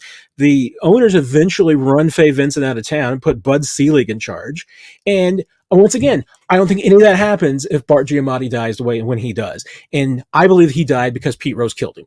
So there you go. That's my conspiracy theory. One of my many, many reasons why I hate Pete Rose. And no, I do not believe that he belongs in the Baseball Hall of Fame. I'm not even sure that he belongs in the Gambling Hall of Fame because I think he was a very bad gambler too. He was just and I have never spoken to anyone who ever had a good interaction at any point with Pete Rose. He was always just kind of a dirtbag. So I hate to kick on a man after he's passed and everything, but no. I do not believe that Pete Rose should ever be in any Hall of Fame. So no, pass. I'm done. Thank you. Chuck, is it possible that Kareem stays in KC after this season? Yeah. I mean, if he plays well, if he's healthy, I'm not ruling anything out now. I never thought this was going to happen in the first place. So now that it has, if he plays well and he's healthy, stays out of trouble, which I think he's going to, I don't see why he couldn't. I mean, if the money's right, now it's always possible. He just has a fantastic, season coming here for the Chiefs. And if he's able to get a long-term contract elsewhere for more money, I mean, that would probably be his last chance to make big money. So go for it. But yeah, I mean, I wouldn't rule anything out at this point. I mean, I think Kareem absolutely could stick around in Kansas City. Considering the Brett Veach, Casey Chase 12, we already answered that one. I forgot about that one. Yes. Haven't changed my mind in the last, 30 minutes. So we'll stick with that. Sorry, Casey Chiefs 12. Let's see. What other questions we got here? Talked about the national media and falling in love with every player that needs to go to the Chiefs. Not restructuring Mahomes. I probably kind of skipped around here. So, let's see. If anybody else has any questions, feel free to fire away. I'm not saying this is a last call, but I'm scrolling through here, and I think the questions died off there when we had those two numbskulls making some comments in there. So, Pepe with an interesting question. With the wide receiver turnover every year, is it unfair to expect Pat to overcome the chemistry challenges every year? I would say that's a difficult question, Pepe, because I would almost say yes and no. Is it unfair to make him overcome that? I mean, what you're hoping for the Chiefs is that you get a couple of draft picks that hit and you're able to start building a room that doesn't have that turnover every single year. And obviously if the Rice situation becomes better than we think it is right now, and you're able to have Rice back at some point this year and in 2025 and 2026, that helps out. If the Chiefs are able to, and Xavier Worthy, I mean, you've got him under team control for potentially 5 or 6 years. Uh, that would help out as far as building that chemistry. So if you could build around those two, and then bring in another draft pick next year, if you can get that where now suddenly you've got some long-term chemistry, you'll get over that. I mean, you expect to have a new face or two every single year, but having to connect with 3, 4, or 5 new receivers every single year, that's hard to do. Now that said, he makes a lot of money. He's paid to do that. So, I mean, there's part of it that, you're going to say Pat's job is to elevate the people around him, elevate the talent that he's given. So, like I said, I think it's both fair and unfair to me for Mahomes to deal with the chemistry challenges he's facing. I mean, it is a difficult thing to do, but he's paid a lot of money to do difficult things. So I think it's a double-edged sword. Now, the thing is that, I think you have to be realistic when it comes down to production, though, so that if you're in a position where you're continuing to give Mahomes this chemistry challenge to overcome year in and year out, that's not his fault, that's your fault. So that's where, the Chiefs need to be better at drafting receivers, developing receivers, finding that talent. And even if you're bringing in free agents, making sure it's the right free agents that fit with him, you got to get those decisions right. And that's something Chiefs have had trouble with. They have not been consistent, and it's difficult to do at receiver. That's why you have to take multiple shots at it. I mean, the Chiefs probably hurt themselves a little bit, maybe not taking as many shots at receiver as they should have. Maybe they should have been drafting a couple of receivers every single year. Maybe they should have, before Sky, they should have been using higher draft picks. You always have different other needs, though, so it's difficult to allocate the draft resources where it needs to go. But some of it's scouting too, because there are teams around the league that haven't had the trouble of finding talent at receiver that the Chiefs have had.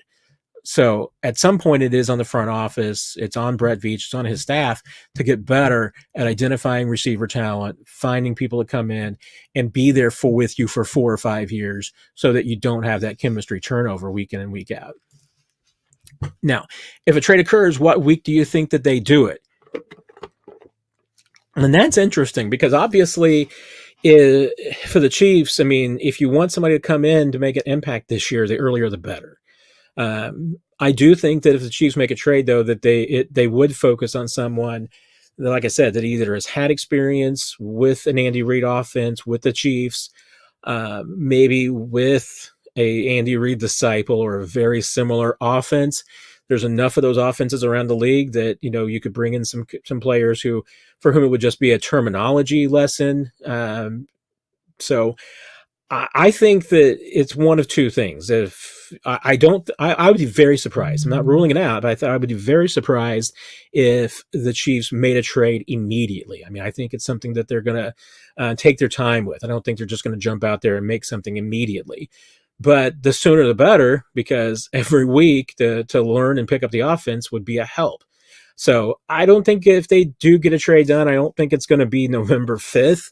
At the trade deadline, I think it would be before that, but I'm not even sold that they're going to. I mean, it's right now, I think that they're going to just sit pat and wait to see what happens over the next couple of weeks. Wait to see what's really going on with Rashee Rice, see how the players respond, see how the market responds, see how some other teams are doing, and if they're still in the race. That I think is, what teams are sellers is probably going to be will be the bigger impact on whether or not the Chiefs make a trade. Because I think they need the right player and the right team in order to make a trade.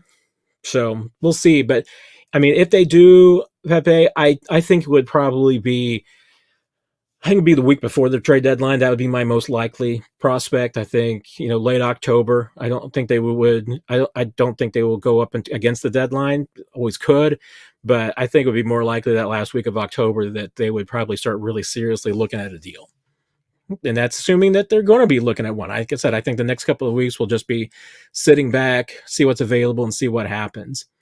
Cody, have we already talked about Mechie or Tyreek? Well, there's no reason to talk about Tyreek because Tyreek is not coming to Kansas City. I can, if I woke up tomorrow with my face sewn to the carpet, as Chevy Chase once said, and Christmas Vacation, I wouldn't be more surprised than I would be if Tyreek ended up in Kansas City. I just do not see that happening whatsoever. Just logistically, too many nightmares. I'm sure. I have no doubt. I bet Tyreek would love to be here. Mechie, I mean, no. I mean, the Texans they're too happy. I mean, they're he's into that team. That team's good. No reason to get out of there. So I just can't see anything happening with Mechie. Team control, affordable player. Story. I mean, I just think it'd be great opportunity in Kansas City, but I think it's going to work out for him and with the Texans. So no, I don't think that's a guy that's going to be available. Yeah, I mean, and Rick's interested too, but no, I mean, no. With the money that Tyreek is due and what's on his contract, and certainly what the Dolphins would have to eat, it's not going to happen. So that's that die has been cast. So. Will they place another player from the wide receiver room on the squad for Monday's game against the Saints, Susie? I don't think that they're going to necessarily make a roster move to the 53 before Monday's game. I think there's a better possibility that Clyde's put on the 53. Like I said earlier, my expectation that Clyde is going to get the designation to return this week. He'll get some practice. They'll see if he's ready to play. The one spot that they currently have on the 53 is set aside for Clyde. So there could still be a surprise.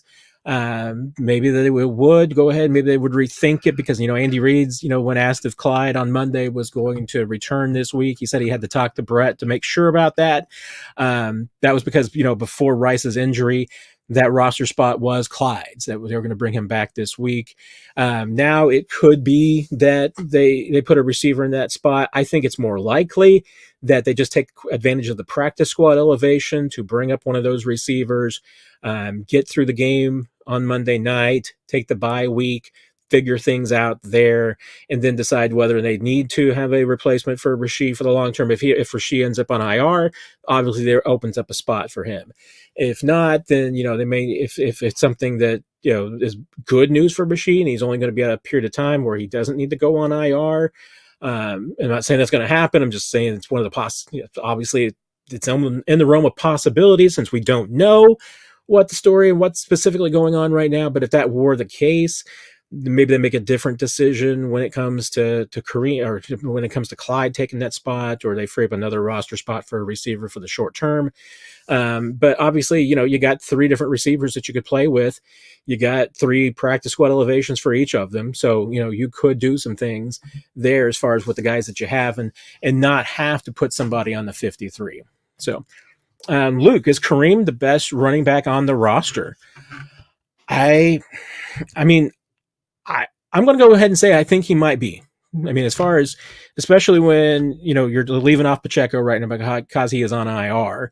But Kareem looked good. I still need to see how much he's got in the tank.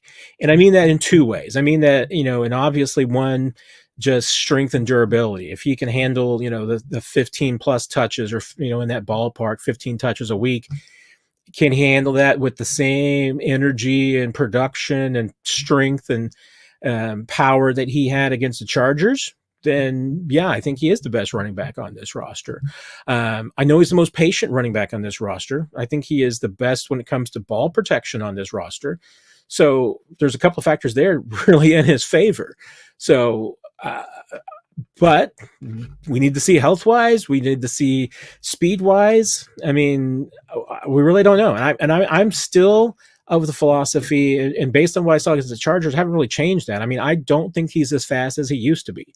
I think he's stronger than he used to be. Whether he has the endurance that he used to have. I mean, it certainly seemed like he had the contact balance that he used to have. And that was one of the things the Chiefs loved about him, was just his ability to keep his feet. But, does he have the ability to break off 20, 40, 50-yard runs? I don't know. I mean, we're going to find out what the speed is and what he's got in the tank from that standpoint. But I think those are the two areas when I talk about what he's got left in the tank. I don't think and never thought that Kareem Hunt was washed. My only question was, what's his durability and what's his speed? Because I don't know how they compare to where he was 6 years ago. Right now, I mean, based on what we saw on Sunday, though, he looks better than the guy who was playing for Cleveland last year. And that's a step up. So that's promising for the Chiefs.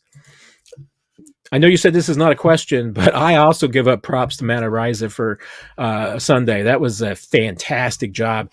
And, this kid got some grief because at training camp, when his first media appearance, and he was asked about his ability as far as ball placement and coffin corners and backspin and, what his kind of style was. And he was basically I just kick the ball as far as I can. And, if I don't have to kick it as far as I, have to, I just take a little bit off of it. That was such a sandbag question, because I've talked to Matt a couple of times in the locker room, and this kid is one of the most thoughtful punters I've ever spoken to. I mean, I think he's even, I think he's a lot like Harrison Butker in that regard. Harrison just really gets into the science of kicking, and I mean, I'll say the art of kicking too. I mean, it is just, I think it's both a science and an art. Punting is the same way. And you saw that. I mean, and when I've talked to him about his different punts, I mean, he will talk about the fact that, in each situation, he will debate about which punt that he's going to do. I mean, so the fact that he says he's only got one punt, that's total just sandbagging. This guy can kick a variety of different styles, and there's probably even a couple of styles that he just has that are all his own. But his ball placement and his ability to put some backspin and bounce those kicks at the goal line, I mean, that's just fantastic. I'm not even sure Colquitt could have done some of those as good as Araiza did. And I know that Townsend was not as good at some of those as Araiza is. So I've been super impressed with him. He hasn't always been completely consistent. I know he's had a couple of kicks he'd like to have back, maybe shanked a little bit, or just didn't hit as solidly as he wants. You might live with a few of those because, he is going to be an aggressive punter. I mean, he is going to use different styles. He's going to use different kicks to try and pin teams. But man, I've been really impressed with just his ability to make some of those kicks. Pepe, can a team agree to retain salary for another team? And I kind of made reference to this earlier, talking about one of the potential deals that the Chiefs could make, that if they did have a trade with a higher received running wide receiver, that, a team would have to take some money. Yes, I mean, teams can retain some money in trades in the NFL. Typically, when you do that, though, you are when you do that, you're going to give up more draft picks. You're going to give up more in compensation for that. I mean, that's the team, kind of talk about buying a draft pick. I mean, that's what a team would do in a situation like that. If they're going to keep some money, they're going to want more draft resources back from you. So yes, it is possible, but it's just going to cost you more. So if one team is going to take a player off your hands for a second round pick, and you want the same player, but you want them to take some money, it might be second round plus a full fourth or a fifth, depending on how much money that they're going to keep back. So, you just have to. You're just basically letting them buy a draft pick from you with that money. It would just cost you a little bit more. Clifford, 20 memberships is amazing. You are the dude, Cliff. Thank you so much. That is incredibly kind and generous of you. And I am so glad that you did that after we kicked out those numbskulls, because none of them get one of the memberships. So that is incredible. Thank you, Clifford. That is amazing. All of you, I think my recollection does just get randomly assigned. So enjoy those memberships from Clifford. That is absolutely freaking amazing. Can't tell you, Clifford, I think you are the leader in the clubhouse as far as the number of memberships paid for Chiefs Digest, and I'm incredibly grateful for that. Everybody enjoy those memberships, and I'll tell you what, for Clifford's sake, I will make a pledge, because it is the first day of October, my birthday month too. I'm going to make a pledge to make sure that I do some special benefits for you members this month on the YouTube channel. So that's my pledge to you, that you're going to get some special perks this month. You'll get some special videos.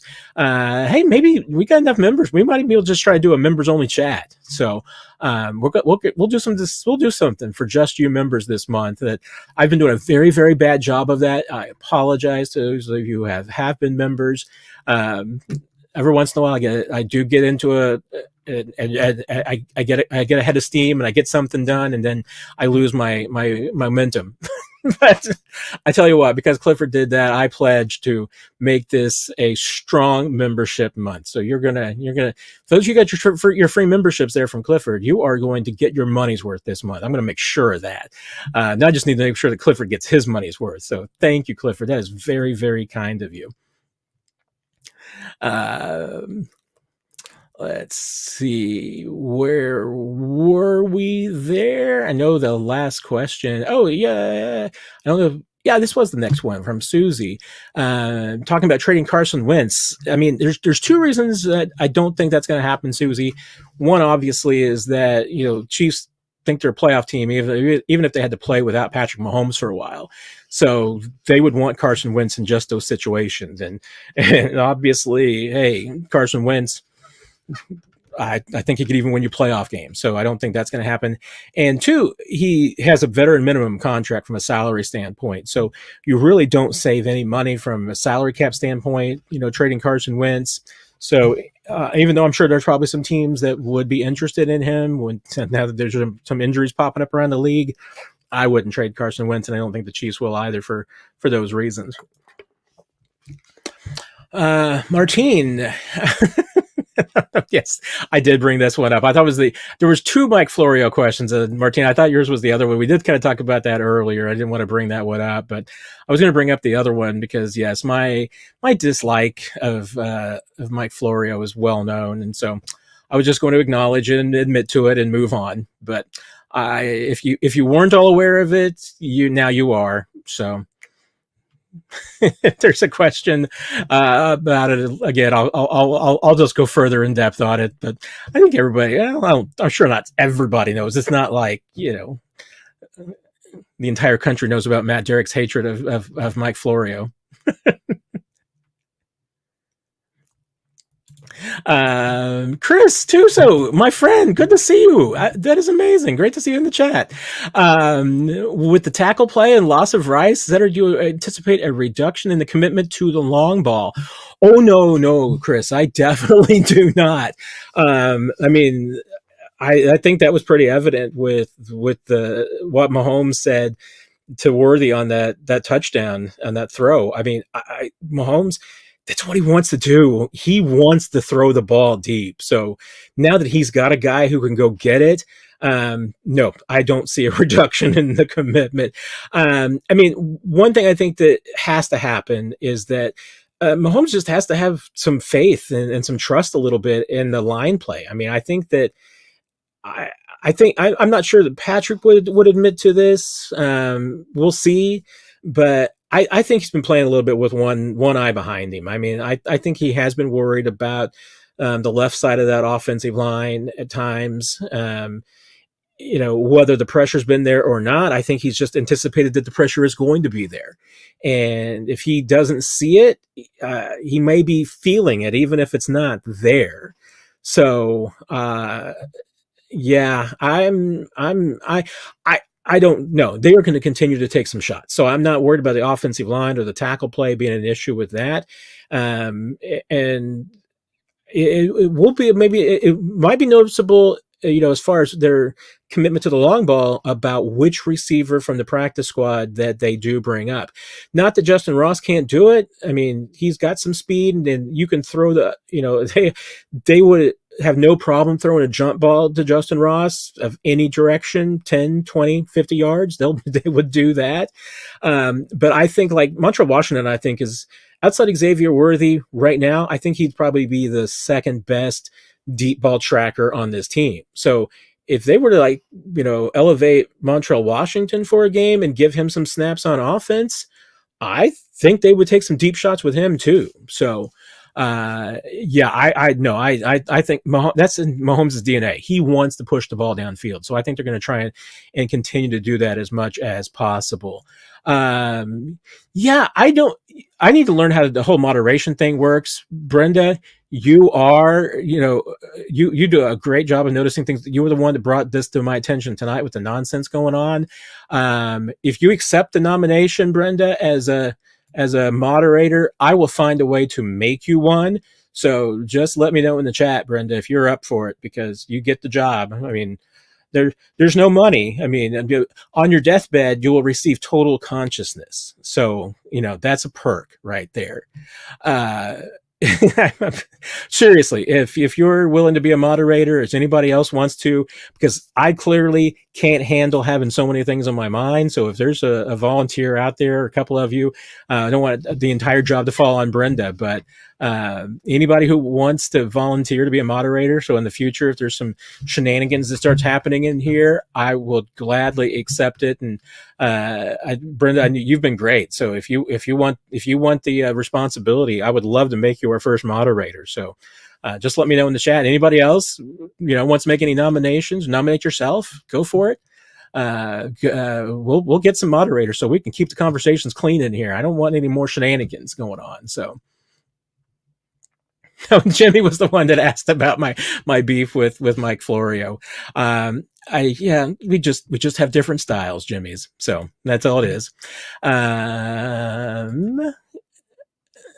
Pie Desert, how much do you think having scrap parts for a game plan actually plays into the Chiefs' advantage when going against old friends who may have insights? Would that actually be upset the downfall? I'm reading a little bit maybe into this being a Derrick Carr question, but I mean, that's I mean, and it could be, this could apply to a couple different maybe I'm taking it the wrong way, Pie, but I mean, that's part of, why teams obviously just, have new elements that they add to their game plans every single year. I mean, you don't want to be predictable. You got to have some new tricks for some people. The thing is that, I mean, and that's why I think that having Andy Reid and Steve Spagnuolo as coordinators and coaches is a plus for the Chiefs, because they are so good at using those things in their favor and against other teams. Either sometimes playing against type or leaning into who you are and what you do can either surprise other teams or catch them off guard. And they're really good at that. I mean, it's just one of those things that, Spags is known for blitzing, but if he gets into he can take advantage of the fact that he's known for blitzing by showing blitzes and then doing something else and completely throwing a team off. Andy Reid is really good at, showing a team a play and then playing off that play. I mean, I know for a fact that Andy Reid has run things early in a season, put it on film, because he knew that later on in that season, they were going to be playing a team who would see that play and think, oh, that's a tell. If the Chiefs are doing this, Andy Reid's doing this, we got to be ready for it. And he put it on film knowing it was eye candy for some other team that was going to see that. And the next time that they showed that formation, they showed that play, he did something different off of it.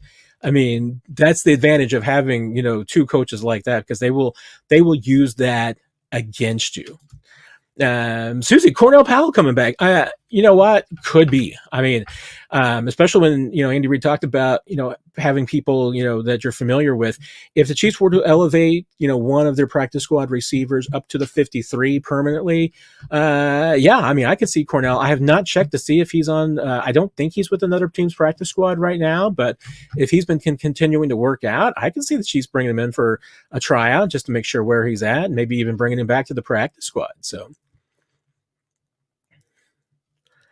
Martine, why did Dan and Ryan say Hopkins wasn't a good fit?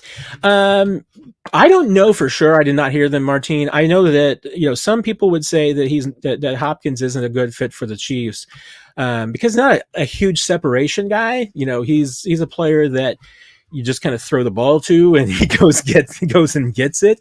That's not necessarily the way that Mahomes loves to play. That's kind of Justin Ross's style, and I'm not comparing Justin Ross and DeAndre Hopkins, two different receivers on the planet. I mean, no knock against Justin Ross. He's not DeAndre Hopkins. I don't know if that was Dan and Ryan's critique, but I mean, I know the Chiefs have discussed things with DeAndre Hopkins, but it wasn't necessarily their first choice. Cost was always a consideration there. I think the Chiefs would be interested in DeAndre at the right price. I'm just not sure that they would be interested in season, and that might be one of the reasons. I mean, separation has never been necessarily what he's known for. He's just known for going and getting the ball, making catches. There's nothing wrong with that, but if it doesn't fit in with your offensive style, I mean, Andy Reid tries to get separation. I mean, that's what they hope to do with their offense. And and you got a guy like Travis Kelce that doesn't need a huge amount of separation to make catches. I don't know if that was, like I said, I don't know if that was what they didn't, but I could see, I mean, I've heard that before, that's a thing that with the Chiefs wouldn't necessarily be something that they would love. Pepe, I think already answered that one earlier, so sorry about that. Mark, you're right. I forgot. I completely forgot about that. And that's probably a reason why you don't want to trade with the Raiders, because that trade did not work out for the Chiefs. I mean, Neil Farrell did not really connect, but thank you for reminding me. I wonder why I blanked out on that, Mark, and why I did not remember that the Chiefs traded for Neil Farrell. It could be because how many games did Neil Farrell end up playing for the Chiefs? I want to say 0. But I could be wrong. So let me see here. Chiefs games played by Neil Farrell for the Chiefs, 3. So yeah, that's certainly why I did not recall it, and might be a reason why I don't want to trade with the Raiders. Now, last one did not work out for you. Great. I am going to do last call now. So if you have any questions, because we've hit the 2-hour mark, and if those of you have stuck around with me for 2 hours, you deserve a break. It's been a long day of sports in Kansas City, and my voice could probably use a break here in a little bit. Having to hit the iced tea a little bit harder and harder.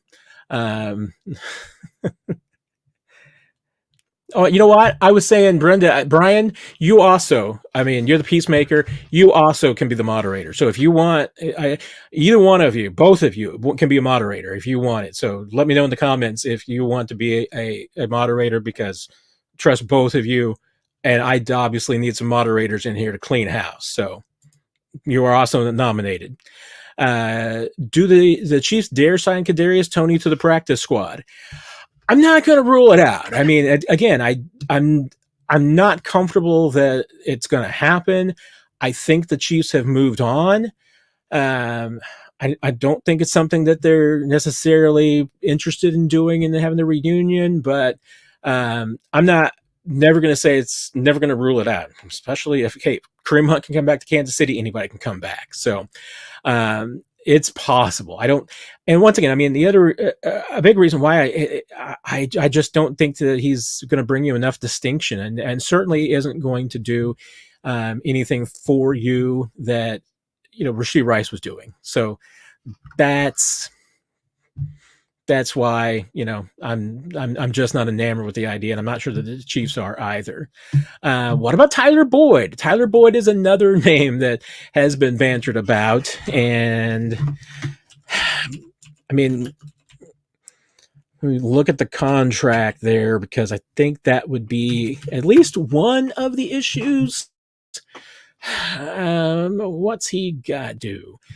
Oh no, it's actually not that bad. I mean, good grief, yeah, that was man, that contract was a lot worse than I thought it was for Tyler. I mean, it comes back to what did the Titans want to do? He is 30. I mean, the production outside of Cincinnati is probably going to be questionable. I mean, I think it would probably, come down to how much do you think you could get out of him? I think it would have been a much better off-season acquisition than an in-season acquisition, but price-wise, he only got a base of 1.4. So I wouldn't have any problems with that. Would have to be a very affordable. I mean, I can't imagine it being much of a draft pick necessary to get him. It would just be a fact that the Titans are willing to move on and just don't think that he's going to be a piece of them doing anything this year. And they have to believe that they're not going to win more than about 3 or 4 games anyway, and that he's not the difference between them and a playoff run. So just not sure if they're willing to show and say that they're giving up either. So what do you think of Gray and Watson getting more throws to fill the Rice gap? I think, and Noah Gray's an interesting piece of it, because that's probably one thing that we're not talking about enough is, with losing Rashee Rice, how much do you go to just 12 and 13 personnel and multiple tight ends? So I think that could happen a lot, Susie. It could certainly be, hey, if you played more multiple tight end sets, 5% more. I mean, that's not getting you all the way there, but it's going to get you part of the way there. And then you throw in, like I said, Justin Watson, you throw in Juju Smith-Schuster. There's probably a decent, I think there's a decent amount there that you could say, okay, that would at least start to get you a little bit of the way there. So, Martine, do you think the Chiefs will re-sign Hollywood next year, considering how hard he worked? I think it'd be great for both sides if they did.